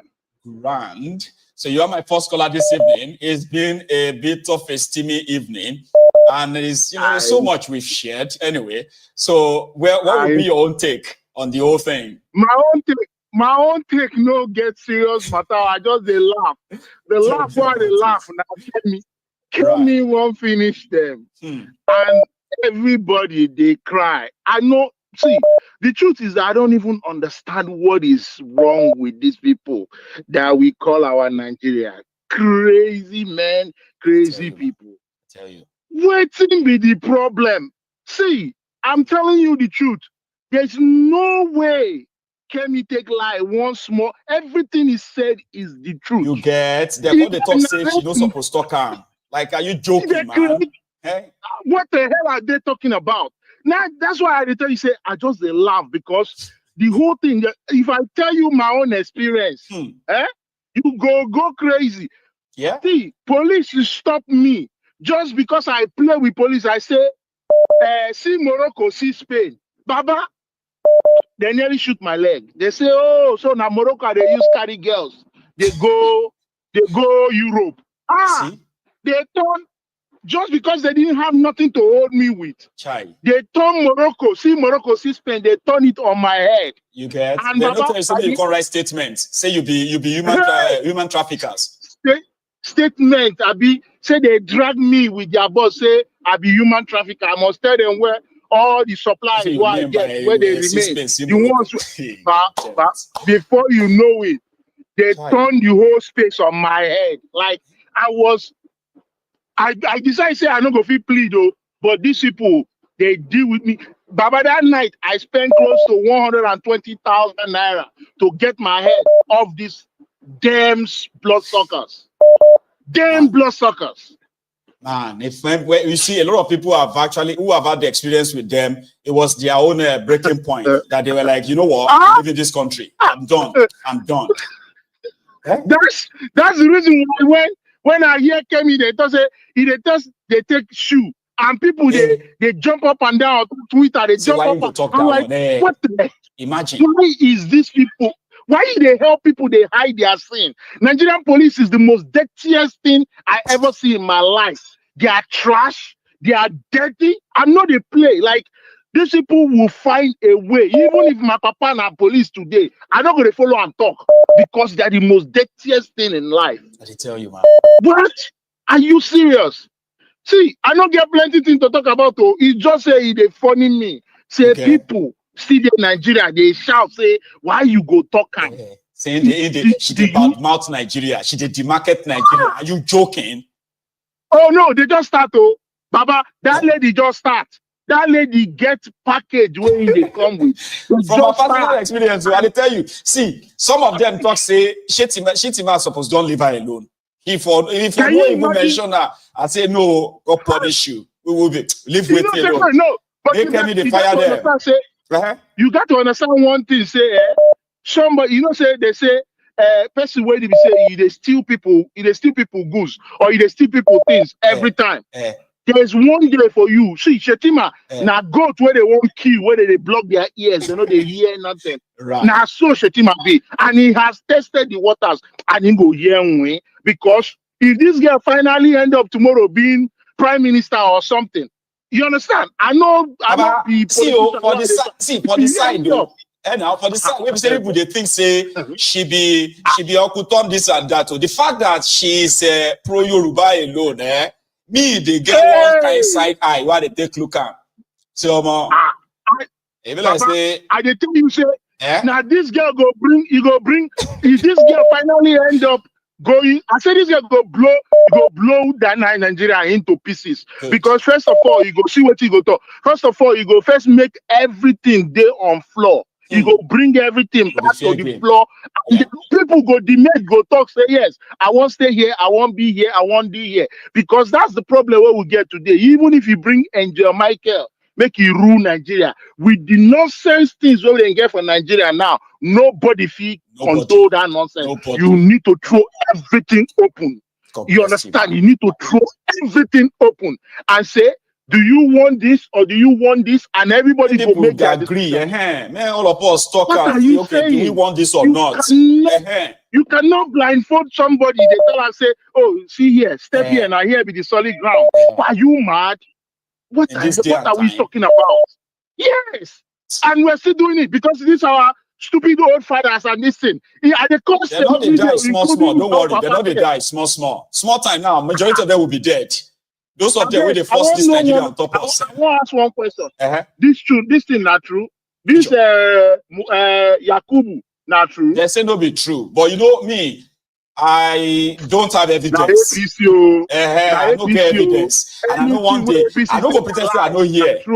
I don't go pretend say I know here, right?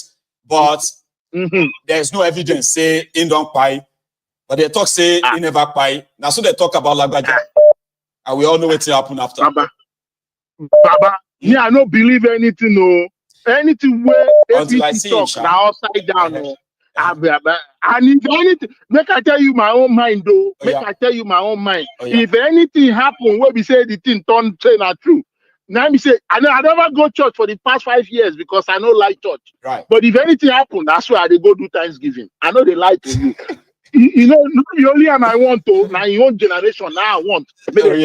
Okay. You understand? Now, one by one now. Baba, we did this life. See what it costs people now. You know, now it costs all these things now. You know,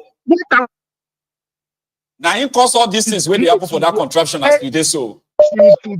To today, where would they suffer? Where everybody they see now we dey abroad though. If I they send my papa 1 million naira for feeding before, now the money don't increase. I don't be saying I'm only 1 million naira because he cannot solve the problem. The rice way in they buy, I they tell you last week where we say I do food stock for my dad and everything.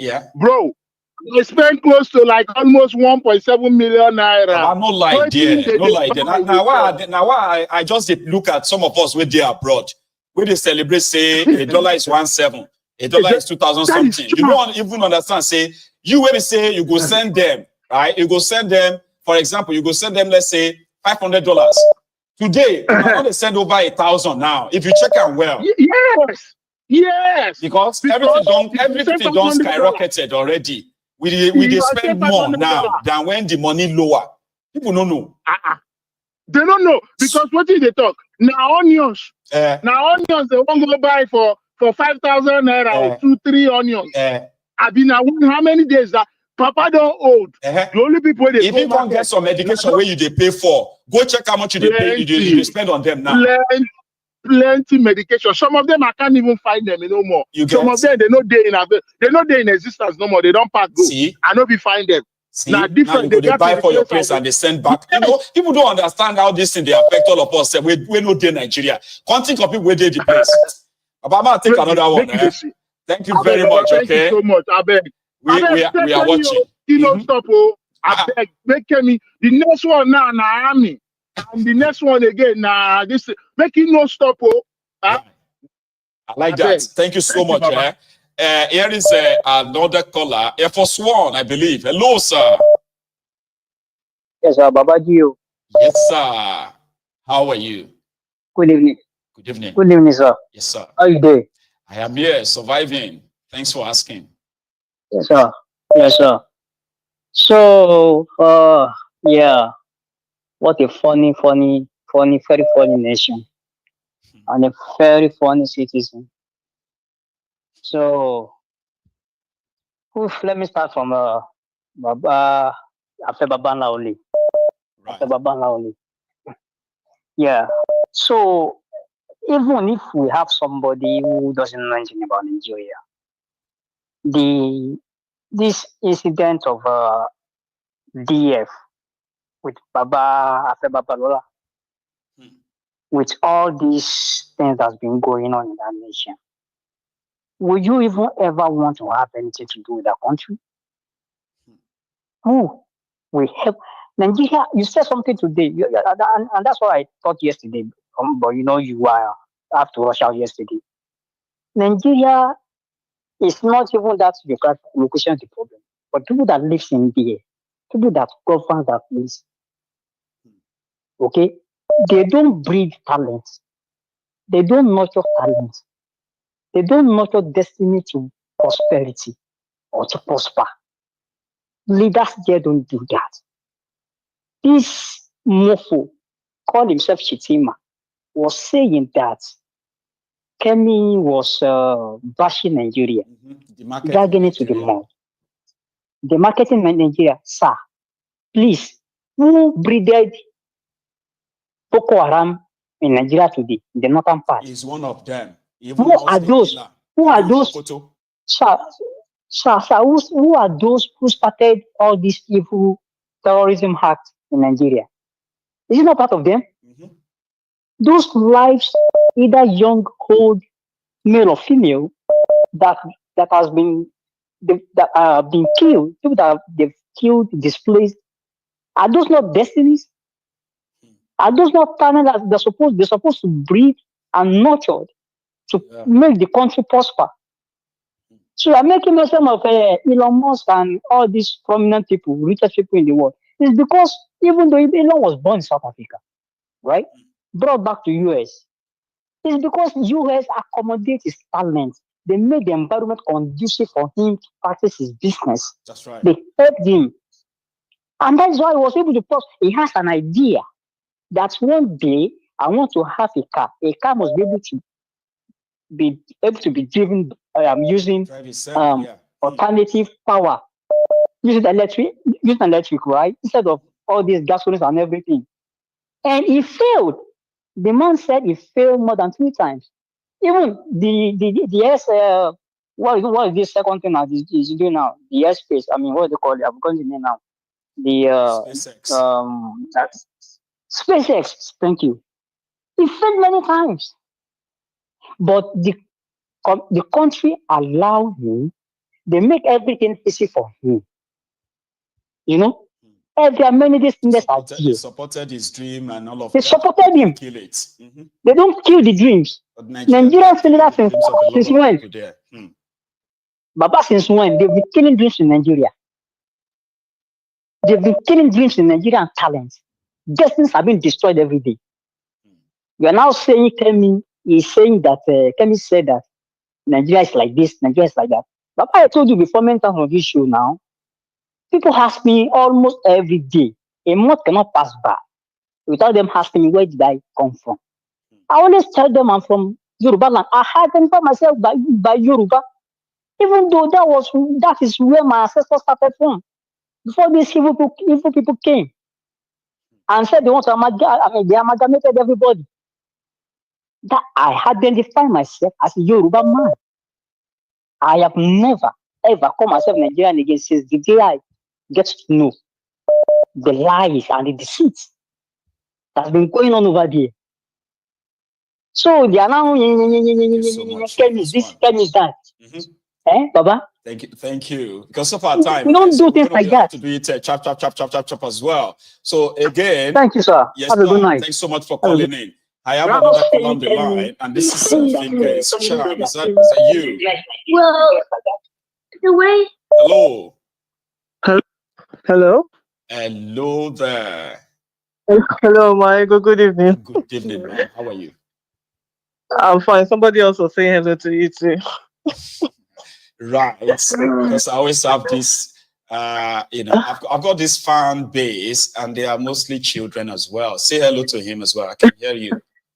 If you can hear me, go and watch the TV and see me waving at you, right? I'm waving to you right now. Anyway, thanks so much for calling in, Charm, please. Yeah, so I'll make it pretty quick. So, first of all, who I want to talk about is Shehu Sadi. Sheikh Husani went, I don't know where he was, the clip that he showed us, and he was talking about how they had this useless symposium somewhere in Kano or Kaduna, I think. In Kano and all of that. And he talked about how resource rich the North is and how wealthy they can be, or, how wealthy they are. I don't know why they also have to inject that whole, Igbo land is landlocked. But that one is even by the way, because anyone who knows Igbo land knows that Igbo land is not landlocked. It like we won't notice.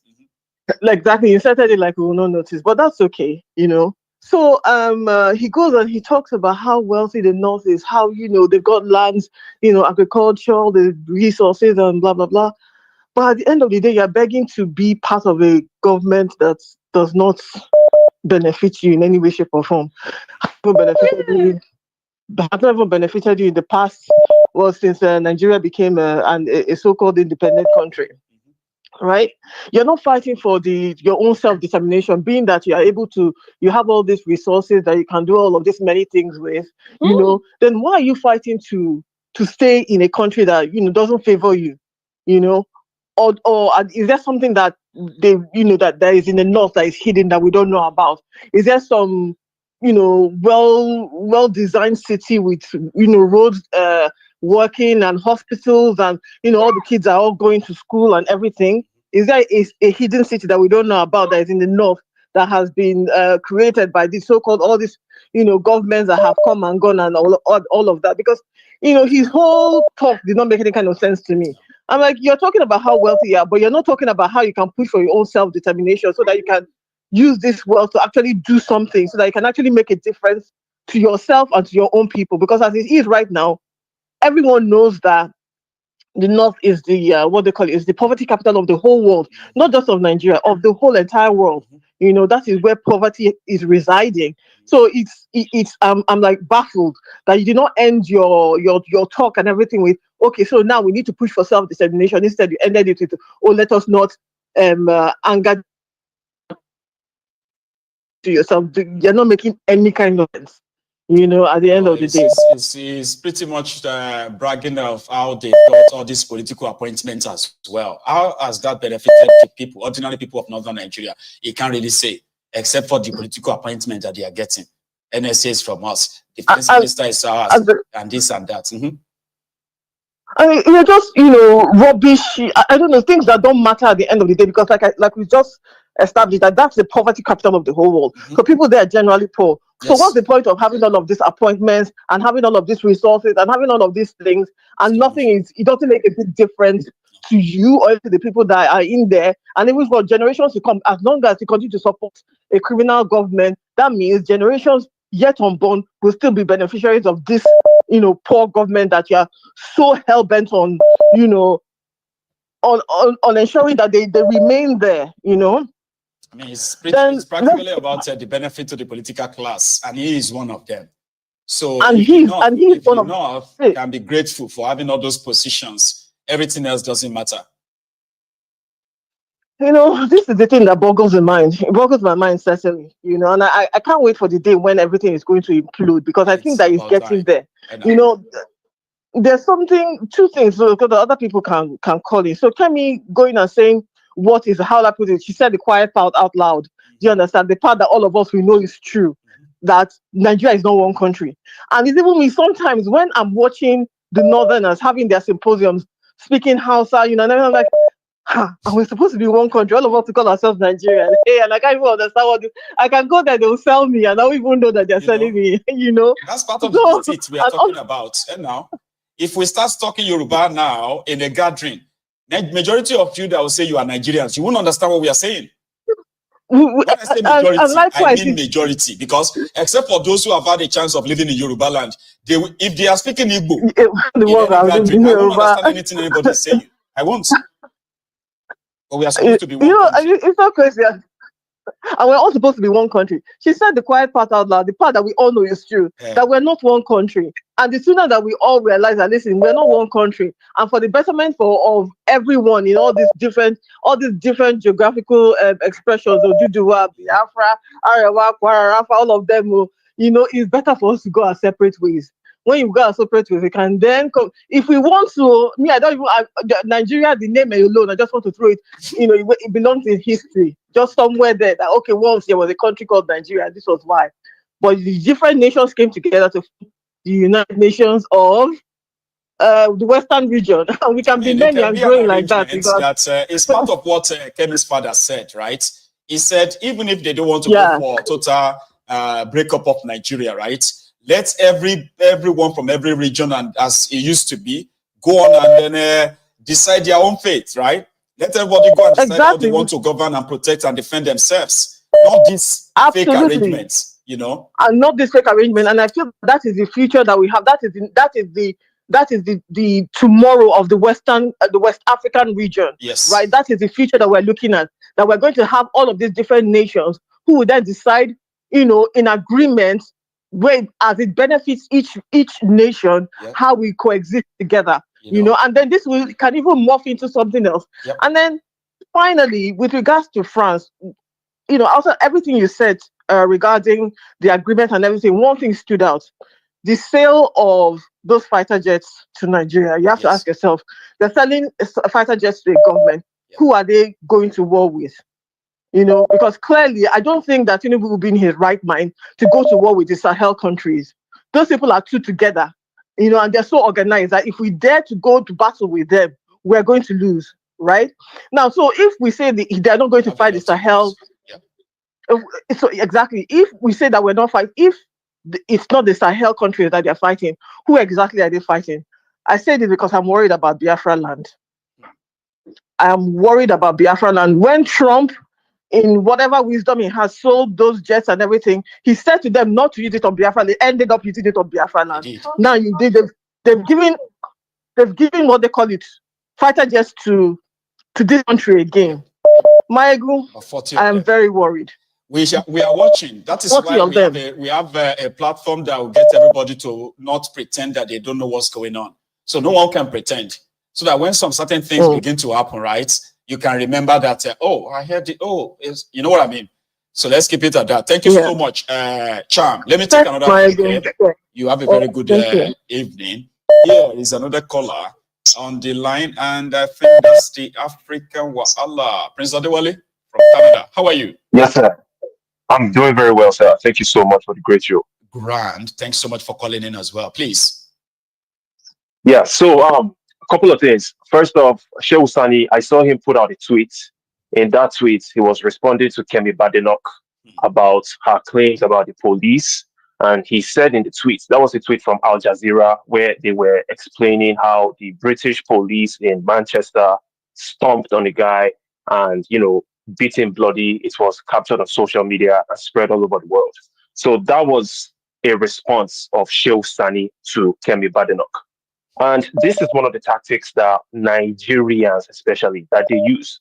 They love using painting all these pictures to make people feel like the evil that goes on in Nigeria goes on in other parts of the world. But the truth is, let's put it on a scale. If it happens once in England, then it probably happens 50,000 times in Nigeria. So the ratio is 1 to 50,000.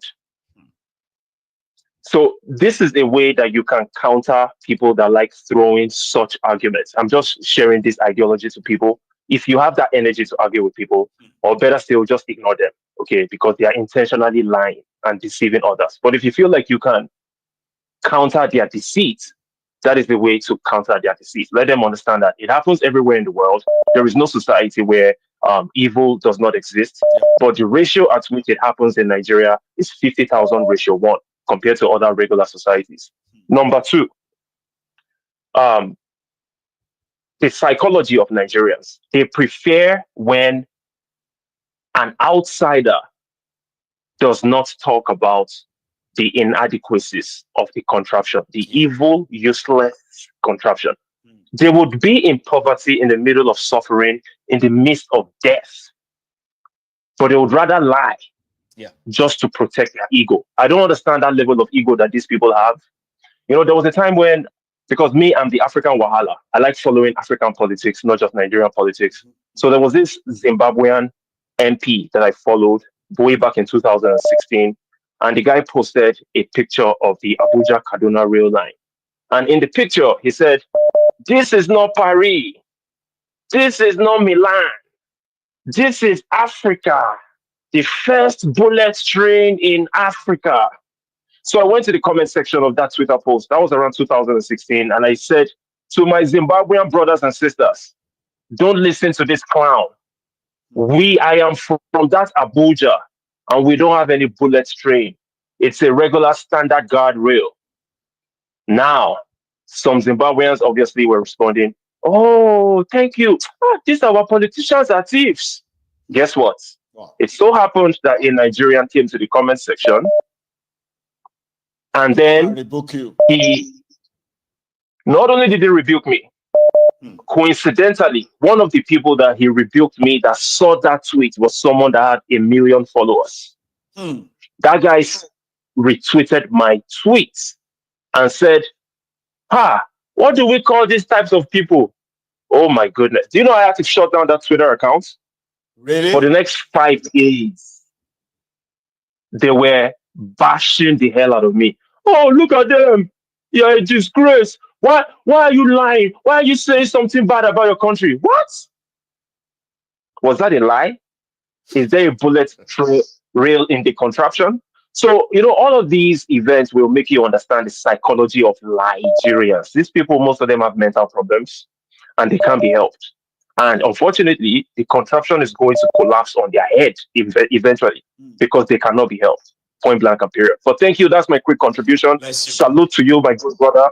My people, smash that like button, smash the subscribe button, buy a coffee. Peace. Peace. Thank you so much. The African Wahala. I have another caller on the line. I hope I got you connected. Hello there. Hello, Mayegun. Yes, sir. How are you? This is Odogu. I'm good. This is Odogu. My man. You are with us tonight. My brother. Thank you. Thank you, sir. Mayegun, I just want to share a little experience. That experience is this. We talk about, it has to do with the judiciary. Okay. The judiciary. Who are those running the judiciary? They are lawyers.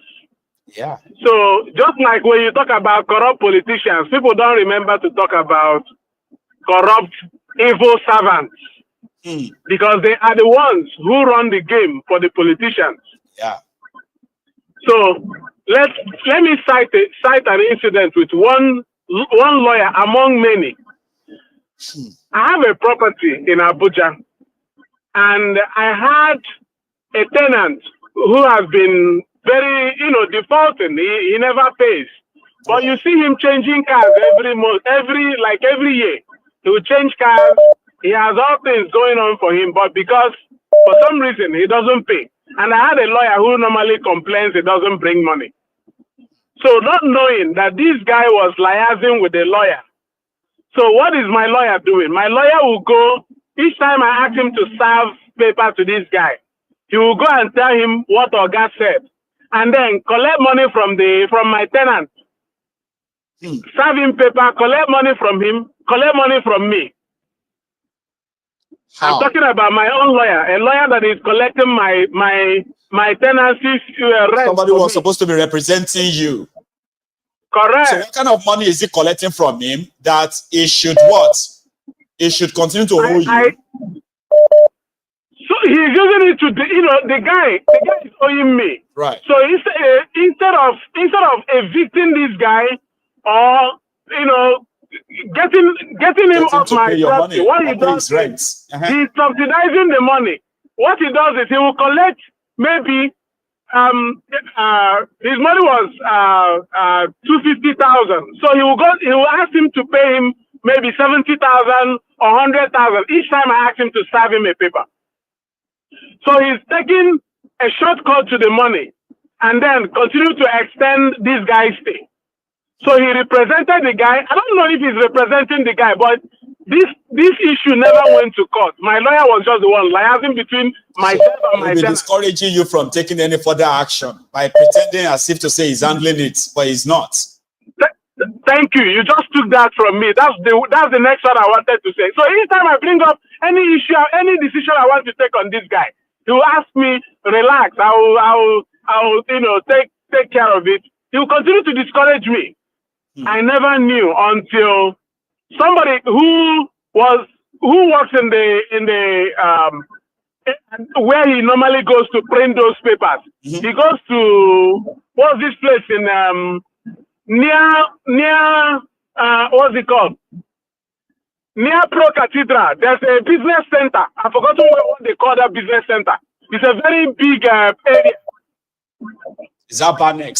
Because they have this popular area in Abuja called Badenoch. No, not Badenoch. That one is close to Area 3. Right. It's close to Area 3. I've forgotten it now. But anybody who knows Pro Cathedral, that Catholic church, is around there, around Area 3. So he goes there to print those papers at those business centers. So somebody who knows me and saw that document now, got in touch with me. So, but he told me to just keep acting along.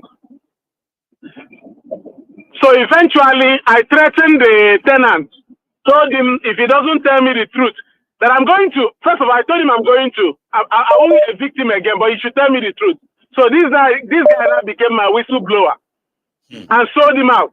So I used them, both of them, against themselves. So what am I saying? The judiciary is being corrupted by bad lawyers, criminal lawyers. So they are the ones who are suing Dele right now. That Dele is trying to tarnish the image of the judiciary. Dirty people. Correct. Yes. So they are the ones complaining. They are the ones crying. They are the ones also doing the whole crime. So this is just what I want to chip in. Thank so you that so we much, don't forget why we talk about the judiciary. We should not forget about the criminals running the judiciary. We're supposed to be lawyers, so we're supposed to be upholding the law. It's a shame. Thank you, Odogu, for sharing that. I bet a lot of people probably have similar experience as well. Because I do know how some of those who are supposed to be representing you as lawyers, they will be advising you wrongly from acting. Meanwhile, they will be actually like cashing out from your tenants in such a way that at the end of the day, when you find out, right, you will realize that the tenants are being emboldened by the same lawyers that is representing you. It's a cesspool of crime. Here is Yima Gudu, my dear brother. How are you? I do, my room. Good evening, my room. Good evening, sir. How you doing, how's the family? I'm good, my room. How's the family? Happy birthday to Agbeke. I know she's fine, and all of us are okay. Well. Thanks so much for asking.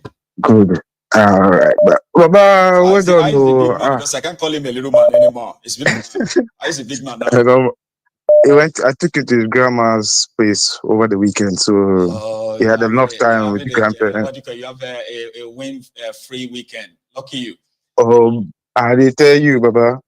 I'll leave me the house. It's good to hear from you, Baba. Anyway, go on, man. Same here, Baba. Baba, I don't they watch your program. I see what they do daily. I just they laugh them. Say, if Baba is listening to this, you are just creating a monster. You cannot kill the truth. You're only creating a monster. You carry the man, you drop him inside jail. You are now prosecuting him behind his back. You can't shave a man's head behind his back. It's like tying his hand. So his hands back, and then you started punching him, and you are calling him a fighter. How? Fighter. Baba, come on. You're a coward. We know all of that. I just pray that they don't do anything rash to Dele, because it will. In fact, the whole thing is just making what Dele has put in his book and what Dele has said. It's like a movie, Netflix movie. If you do a Netflix movie on it, it will sell. So seriously. I'm telling you, that's where Netflix should have been putting their money on. Those kind of movies, they will sell. According to Kemi, I am no fan of Kemi. Let me just drop this disclaimer here. I am no fan of us. I am no fan of the conservative. So the next thing I'm going to say does not depend on whether I love the conservative or I love Kemi. No. There's no love lost between me and her. There's a separation of choice here. All right. Yeah. But that will not invalidate whatever she said too, Go on, Yima. Thank Thank you, Baba. But when Kemi says the truth, I'm sorry. I have to agree with her. You know? I am sorry whether you bicker about the place online or you jump up and down the place or you show up. I will have to agree with her with the truth. I cannot tell you my own experience with the Nigerian police. See? I don't want to go there. And then I know there's 1,000,001 people out there that will tell you their experience with the Nigerian police. So let's not just go there. She has said the truth. She has said the truth. Now, what I want the police to get out of what Kemi has said is to stop doubling down on stupidity, take the criticism, and do something about it. That's what you should be doing. Your screen, right? This lady has been kidnapped by the Nigerian police. All right, they have been looking for her, searching for her in the last 2 months. Okay, when they did this NSAS remembrance in October, right? So she and others, they were like beaten up, tear gassed, and they used the butt of guns to actually, to harm her. Now, in that, on our way to the hospital, in that rage and anger, so she caused all the people that beat her. She caused Tifnumbu and caused everybody. And guess what? They started looking for her, Nigerian police. 2 or 3 days ago, they kidnapped her brother, right, in Shomolu. And then she wouldn't let her brother suffer for what he didn't do. So she came out. Guess what? They've moved her to Abuja now from Lagos. So is Kemi lying? So is Kemi lying? I ask again. So she's not. What? Duh. Let's stop talking about the place and face what is worrying us. Number 3, Sani. Don't let me say some things on this air right now. You are shouting that the North is so blessed, the North is so blah blah blah blah blah. Maego, let me ask you one question. Please. What region in Nigeria has the highest out of school children? Northern Nigeria, especially the Sharia. Hold on, Maego. What region has the most uneducated kids in Nigeria? Northern Nigeria, Sharia North. What region has the most insecurity in Nigeria? Northern Nigeria, Sharia North. What region, again, Maegu, has poverty as its breakfast, lunch, and dinner in Nigeria? Nigeria, Sharia North. Do I need to ask you again? Another question. Do you want me to ask you another question again? If you don't mind. You want me to pick another? This idiot will sit down there. The of all kinds of terrorists in Africa is in Northern Nigeria. I can give you about 6 different groups, and they are flourishing in Northern Nigeria. But yet this idiot will come and stand in front and tell you that wait, when the whole the North is calling Tinubu Manafiki person and a fraudulent person, that's what it means. A fraudulent character, that's what it means. When they were telling you that this man is not clean, this man has skeleton in his cupboard, that this is not going to go down well for the North, what did your clerics tell you in the North? It is a Muslim ticket or not? Or not? Answer me. What did your clerics tell you in the North? Who did they endorse? Who did your elite endorse? The druggie. They endorsed the druggie. So now you are enjoying the benefits of the regime of Tinubu, where they are pushing train everywhere, they are pushing planes everywhere. You can't call us rescue. No, we can't rescue you. No, am I Jaye and you? 8 + 8 you. Oti doju baba. Odaro. Oti doju and saying, you know. Oti doju and saying. God bless you, Yima. Let me take another one, baba. Oti doju and saying. Oti doju and saying. Yes. Hello there. Hello, can you hear me? Yes, I can. Very good evening. How are you? Good evening to you. How are you doing, ma'am? I'm good. You? Very well. Oh, we are here.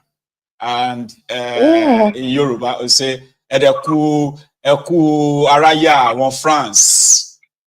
The French forces in Nigeria, Eku Araya or Eku. Oh, my ego. The Northern Nigeria, we feel the heat. Then go feel it. Then go running down. Run or down, you know. It is very simple. I am going to take a bit of everything this night, and I'll just be very fast about it. Please. Kemi is an Ali. That's right. Marigo, if you check your phone, I sent a video to you this night, yeah? Of the kids trying not to eat at the dining because they felt you were going to start your program earlier and you didn't come on. And they have to eat in the sitting room. There is a Kemi in every home, Marigo. Growing up. Yes.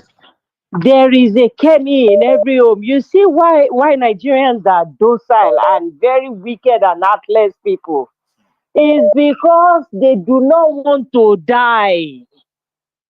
They've forgotten that if you do not come here, you might not be going back because you didn't show up here on earth.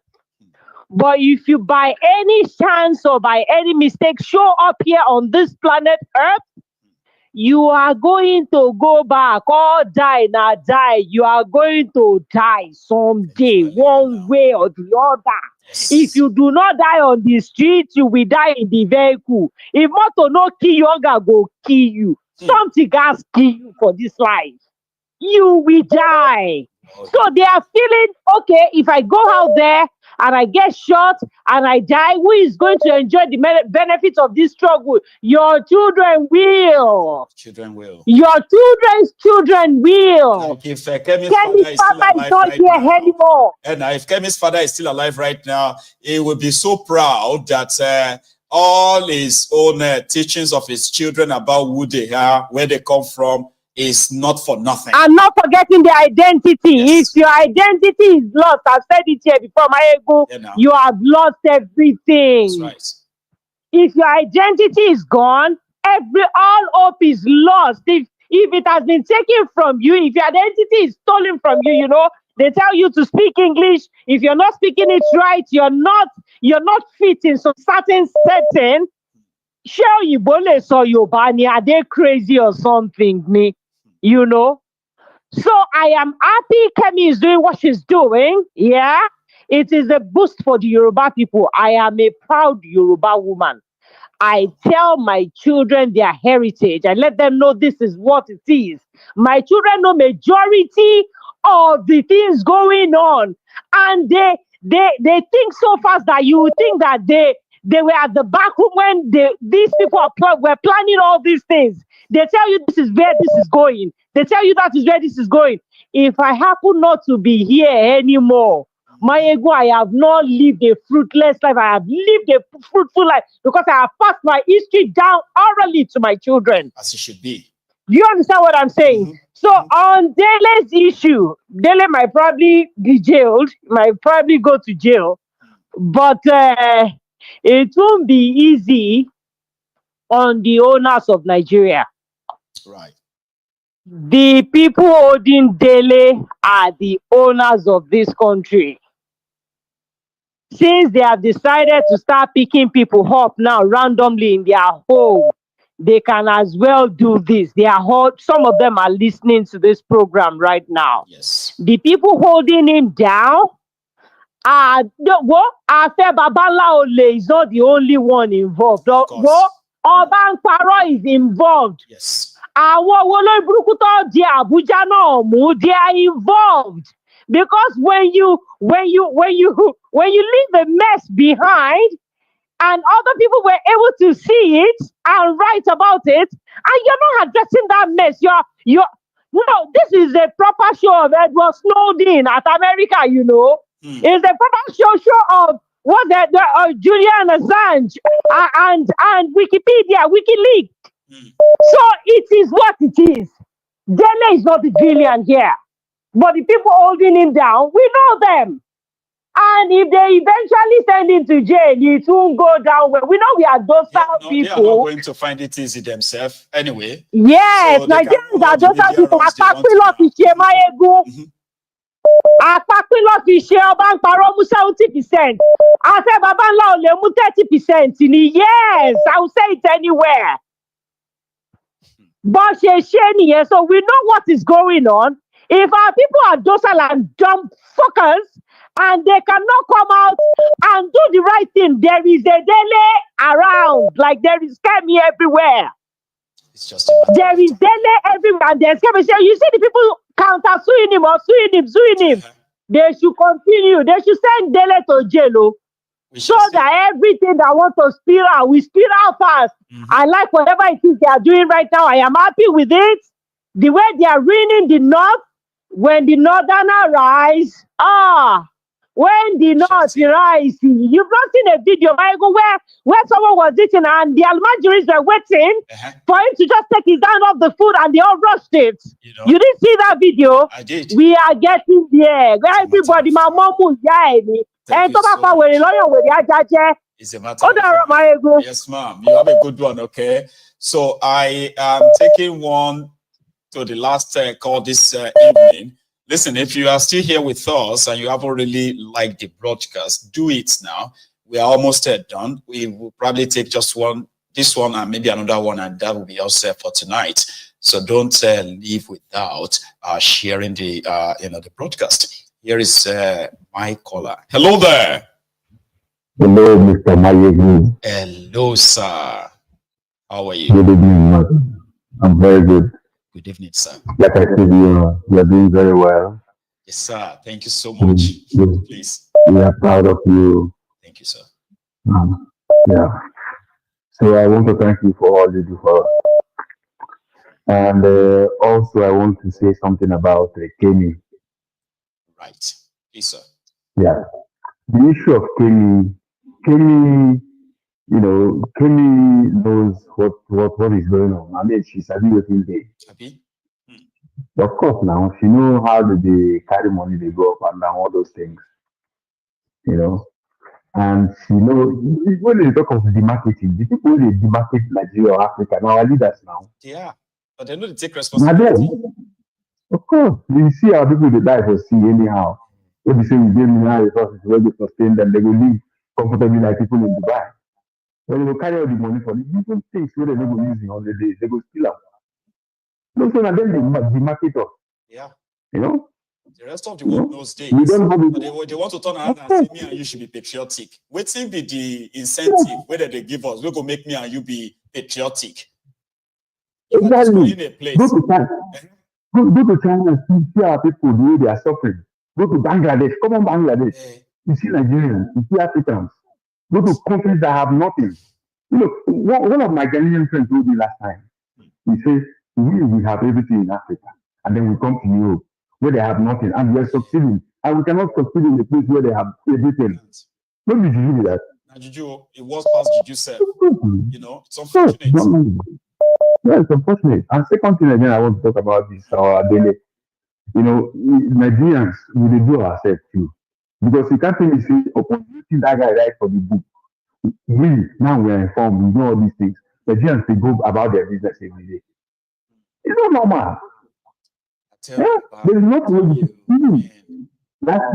Last week, this guy, Abiti say Nigeria cannot react to anything. And it's true. It's true. See the election. Is it normal that Mahmoud, this guy will conduct the election, this problem, the election will still be there? They give all that. They talk, say, he won't change the PVC. Nigerians will be listening, they see and will keep quiet. They see about TV. No. So, I mean, they are so lucky. These Nigerian politicians and the elites and the establishment, they are so lucky. But at the same time, it's before something bursts. First of all, it go first they gain momentum. Right now, the level of impunity, the level of say that they above power, above the law, is at the level we say we never seen before in Nigeria history, right? We have never seen anything like this before. So to them, they have conquered nobody can do anything. Around that point, they should ordinarily be more careful. But I don't want them to be careful. I want them to keep pushing. You know why Nigeria no go ever better? You see, like all these boys they talk say like this Labour Party people when they say they defect. I don't blame them. You know why? Why? Somebody, you don't hear many people will come up for Senate, challenge them, say, see, they pass this one, they do this one. Nigerians do hear and keep quiet. Sometimes those people, they will say they will suspend them, they will suffer in silence. Nobody will come to their aid. So if they come back, If you can't beat them, you join them. Chai. You understand? I tell you. That's the problem. Yeah. See the other man come out the other day say, my wife, they give a judgment. Double. There were no reaction.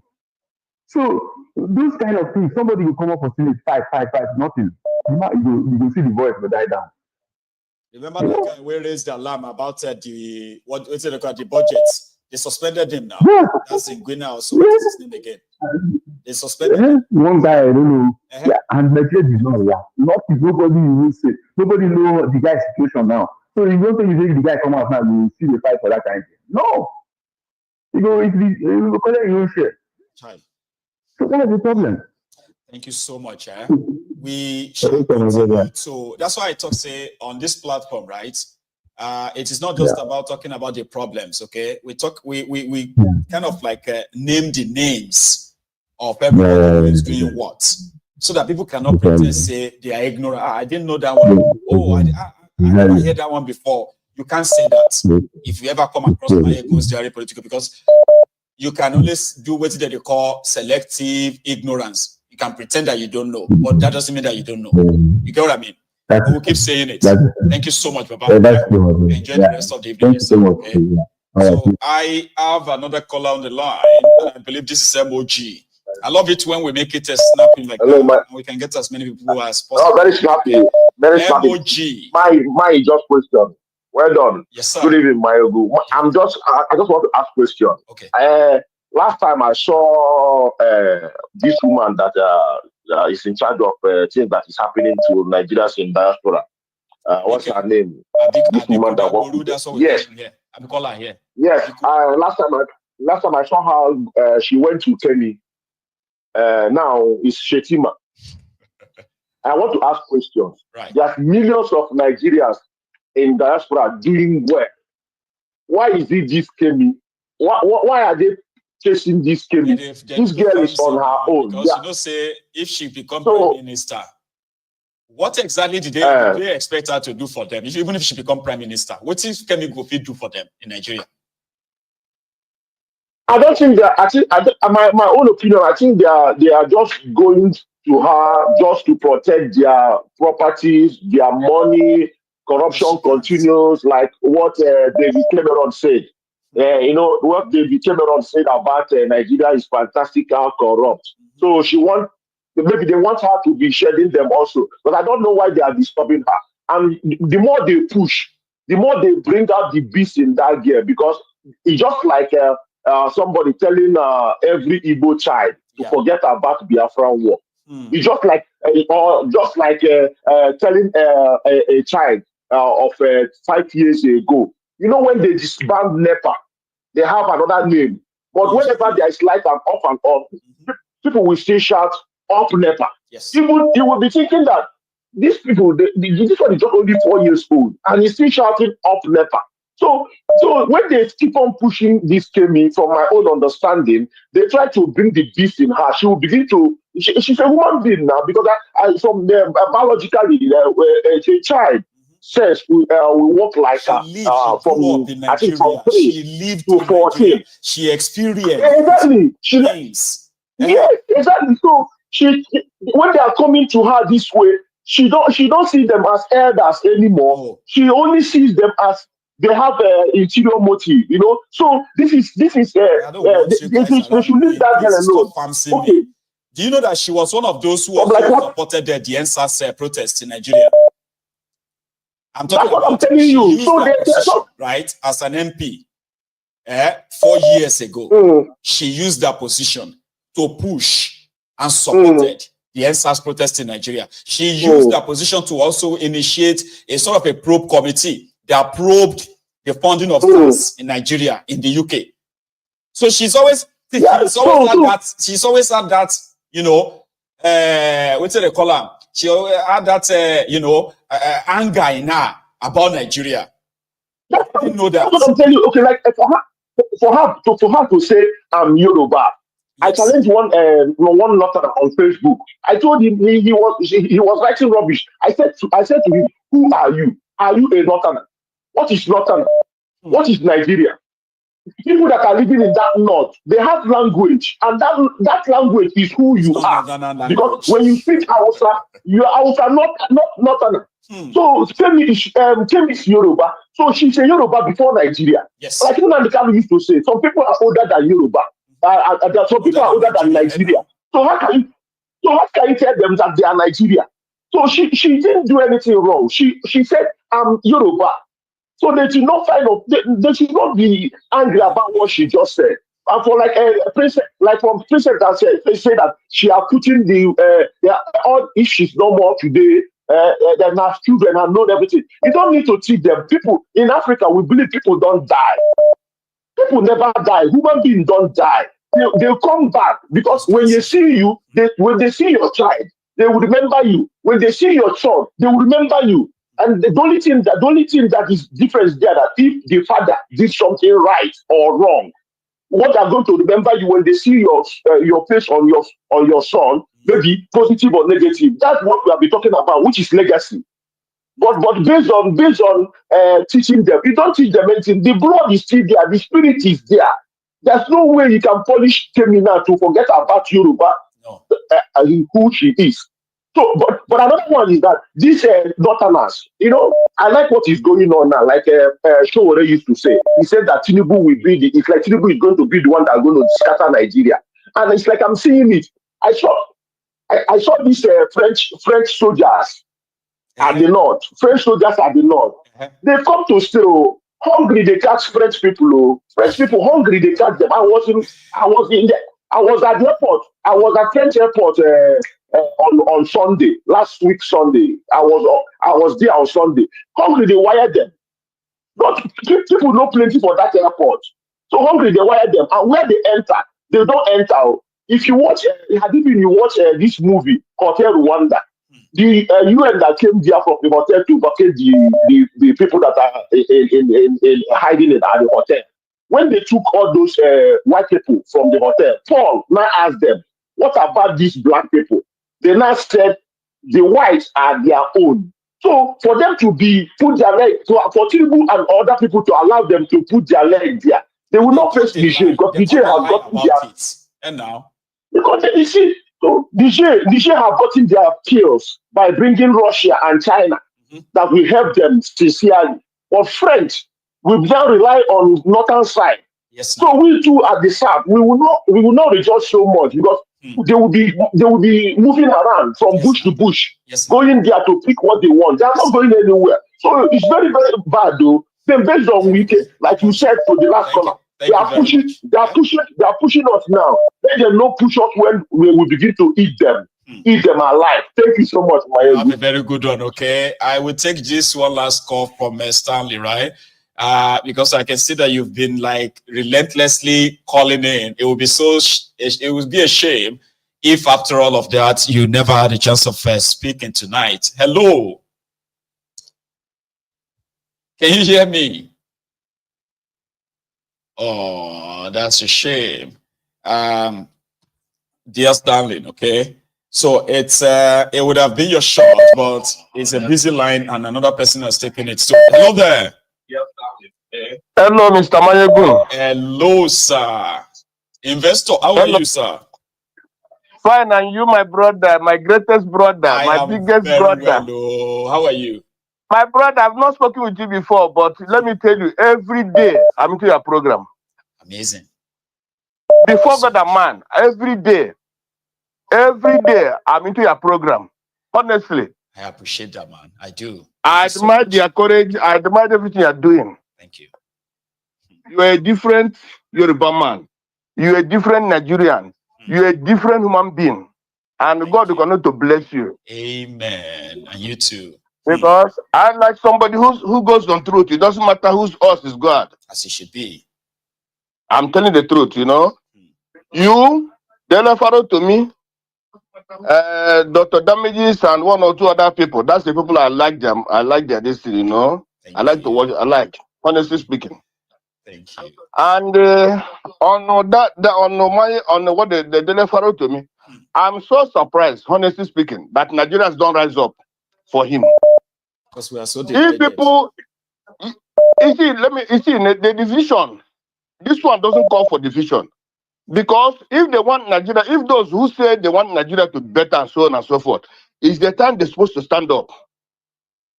Because if they can stand up and if they can stand up and fight the judiciary, my brother, their problems have been solved 90%. Understand? Yes, because all the senators, all the governors, all the politicians who doesn't go to jail, if these people have been putting them into jail, my brother, the country supposed to be better by now. I know. So, and they have that power. If they have not been compromised, if the judiciary has not been compromised, they have the power to jail these criminals, right? And the rest of them will run away from that place. But how can a thief jail another thief? It's almost impossible. That's the problem. People, the time of the election, people said Obi could have asked people to stand up and fight. But what is different between Obi and the referral to me? The referral to me is even better for me than Obi, because the referral to me is saying the truth every day. Yep.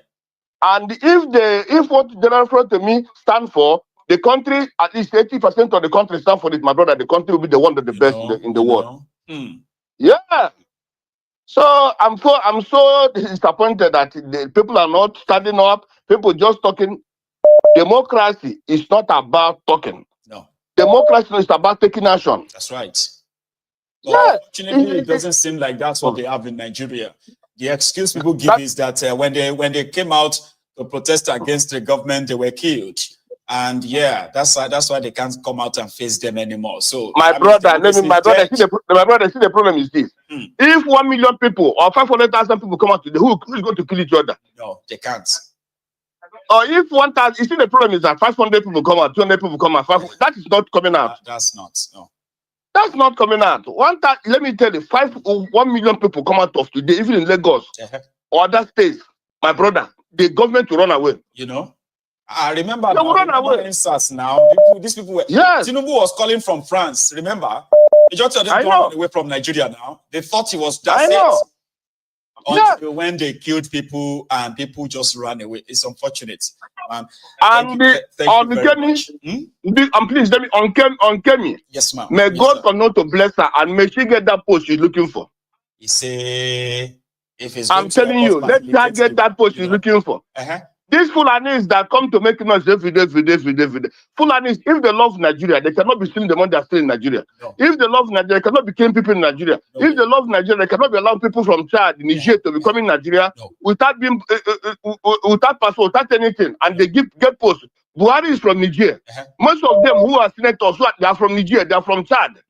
But they allow them to come in because they believe that they own the country. And that's why the country is being destroyed today. And guess what? I will not take much of their time. Guess what? Yes. Some of them their loyalty is to Niger and all these places, not to Nigeria. Thank you. That is why when Tinubu wanted to attack Niger Republic, did you see how their emir, the Satan, and the rest of them, how they are moving? We know. To stop it too. We know. So time shall tell. Thank you so much, Mazi. You enjoyed the rest of the evening. Yoruba people have this thing with the Benin Republic, but they never allow Benin Republic to come and destroy Nigeria. No, but the Fulanis are allowing these people to come and destroy Nigeria. Yes. So that's the thing, my brother. Thank you. I really appreciate talking to you today. Thank you so much. I'm a happy man today talking to you. And I'll continue to talk to you, please. Likewise. Thank you so much. I appreciate this. Be blessed, my brother. You too. Yes, sir. So I hope this connects. Stanley, is it you? Yes, so my brother. You are the reason why I'm staying this long, because I felt like you probably have called like about 100 times. My brother, I want to so it would be so sad if you never had a shot, but you only have just about a minute or two. Can you use that?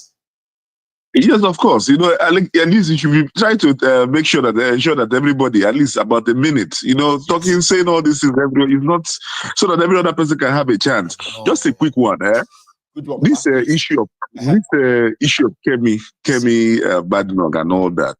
I just want to say something. According to Showore, Nigeria has an Igbo problem. That's right. And I imagine that an Igbo man made this statement. You know, by now in the north, they would have started asking the Igbos to leave the north and all different places in Nigeria. Don't even imagine it. Don't imagine it. Because the word Kemi used was that I have nothing in common with the Boko Haram North.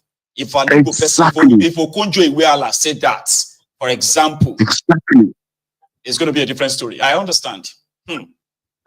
So, well, that's the problem. So, I don't want to say anything more than that, but I just said, let people just know that if an Igbo man has said, okay, when you talk about IPOB, they attribute it to all the Igbos. IPOB belongs to the Igbos, all the Igbos. And some people don't support the idea of Biafra, even being Igbos. But whenever you talk about Biafra or IPOB, they say that all Igbos are all Biafrans and IPOB. That means all the Northerners are Boko Haram. That is the meaning.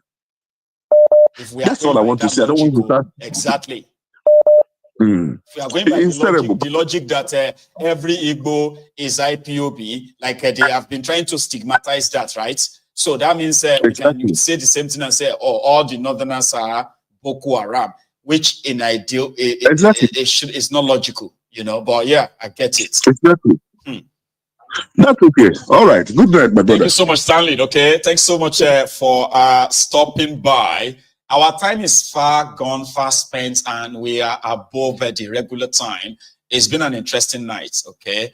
And if you joined us late, it's ideal for you to watch this from the start again, or to wherever you probably joined us from. Okay. I'm going to see you another time. And until then, remember, take it easy. And thank you so much for joining me this evening. Good night from here.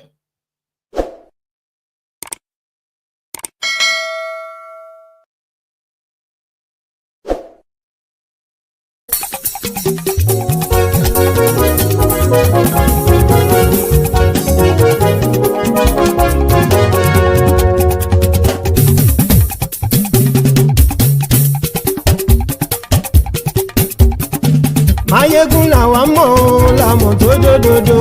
Mayegun Diary Nayibi #1.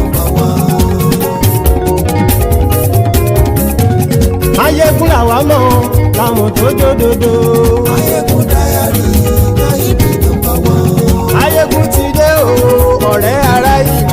Mayegun Diary Nayibi #1.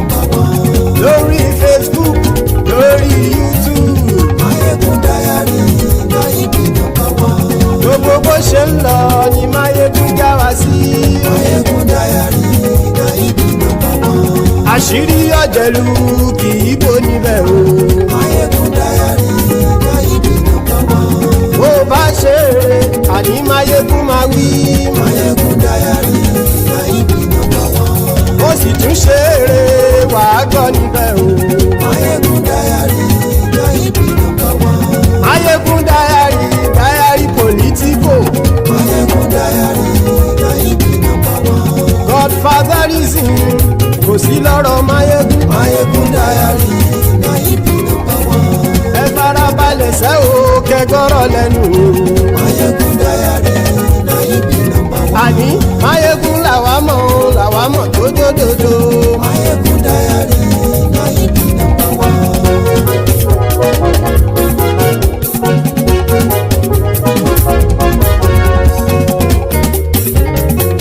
Àní ẹ̀sùn ràkì. Mayegun ti dé. Mayegun ti dé. Ọ̀jẹ̀lú ẹ̀sùn ràkì. Mayegun ti dé. Àní ẹ̀sùn ràkì. Mayegun ti dé. Lórí Facebook. Mayegun ti dé. Àní ẹ̀sùn ràkì. Mayegun ti dé. Lórí YouTube. Mayegun ti dé. Àní ẹ̀sùn ràkì. Mayegun ti dé. Bọ́ bàbá gbé wúrẹ́. Mayegun máa wí. Àní ẹ̀sùn ràkì. Mayegun ti dé. Bíjó ìgbádìyẹ. Mayegun máa wí. Àní ẹ̀sùn ràkì. Mayegun ti dé. Bí pẹ̀sìdó bá rúfin o. Mayegun máa wí. Àní ẹ̀sùn ràkì. Mayegun ti dé. Bí gómìnà kówó jẹ. Mayegun máa wí. Àní ẹ̀sùn ràkì. Mayegun ti dé. Ọlọ́pàá ti ń darí bá. Mayegun máa wí. Àní ẹ̀sùn ràkì. Mayegun ti dé. Aṣòfin tí ń rúfin o. Mayegun máa wí. Àní ẹ̀sùn ràkì. Mayegun ti dé. Òpùrọ́ olóṣèlú. Mayegun máa wí. Àní ẹ̀sùn ràkì. Mayegun ti dé. ọ̀jẹ̀lú ẹ̀ súnra kì. Máyégún ti dé. Àní ẹ̀ súnra kì. Máyégún ti dé.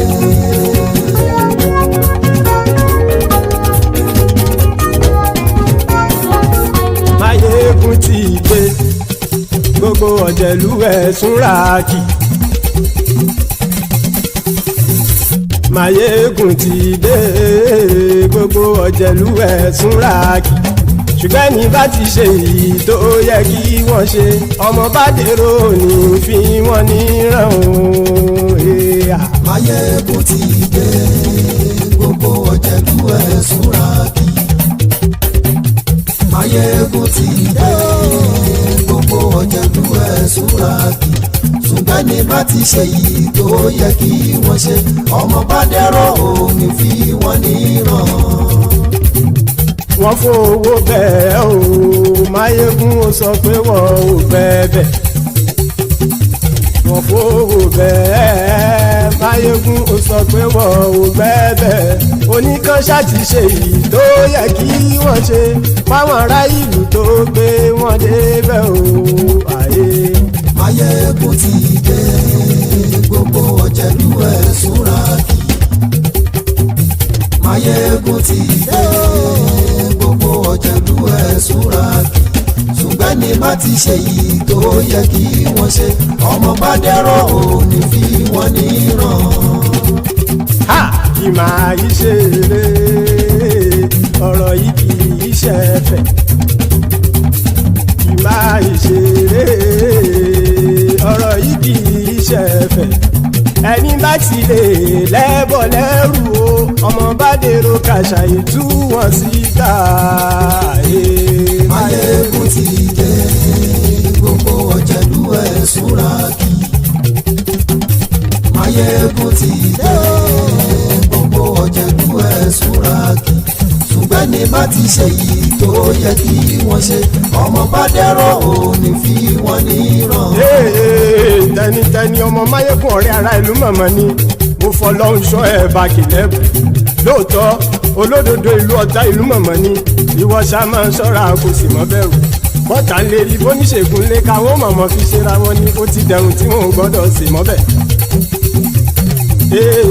Èèpo ọ̀bọ lọmọ bá dérò tàjẹ́ ò gbọ́dọ̀ jẹ́ ó ti dọba lórí abínú ẹni kò sì mọ́ fòyà. Àìsíwọ́lu ní ẹnìkẹ́ ìgbódì ẹyin lábàrá o ó kó ẹni tó bá dán o àkàmù. Máyégún ti dé. Gbogbo ọ̀jẹ̀lú ẹ̀ túnra kì. Máyégún ti dé. Gbogbo ọ̀jẹ̀lú ẹ̀ túnra kì o. Ẹni bá ti ṣe yìí tó yẹ kí wọ́n ṣe ọmọ bá dèrò òní fi wọ́n níran o. Máyégún ti dé. Gbogbo ọ̀jẹ̀lú ẹ̀ súnra kì. Máyégún ti dé. Gbogbo ọ̀jẹ̀lú ẹ̀ súnra kì. Ṣùgbọ́n ní bá ti ṣe yìí tó yẹ kí wọ́n ṣe ọmọ bá dẹ́rọ̀ ò ní fi wọ́n níran.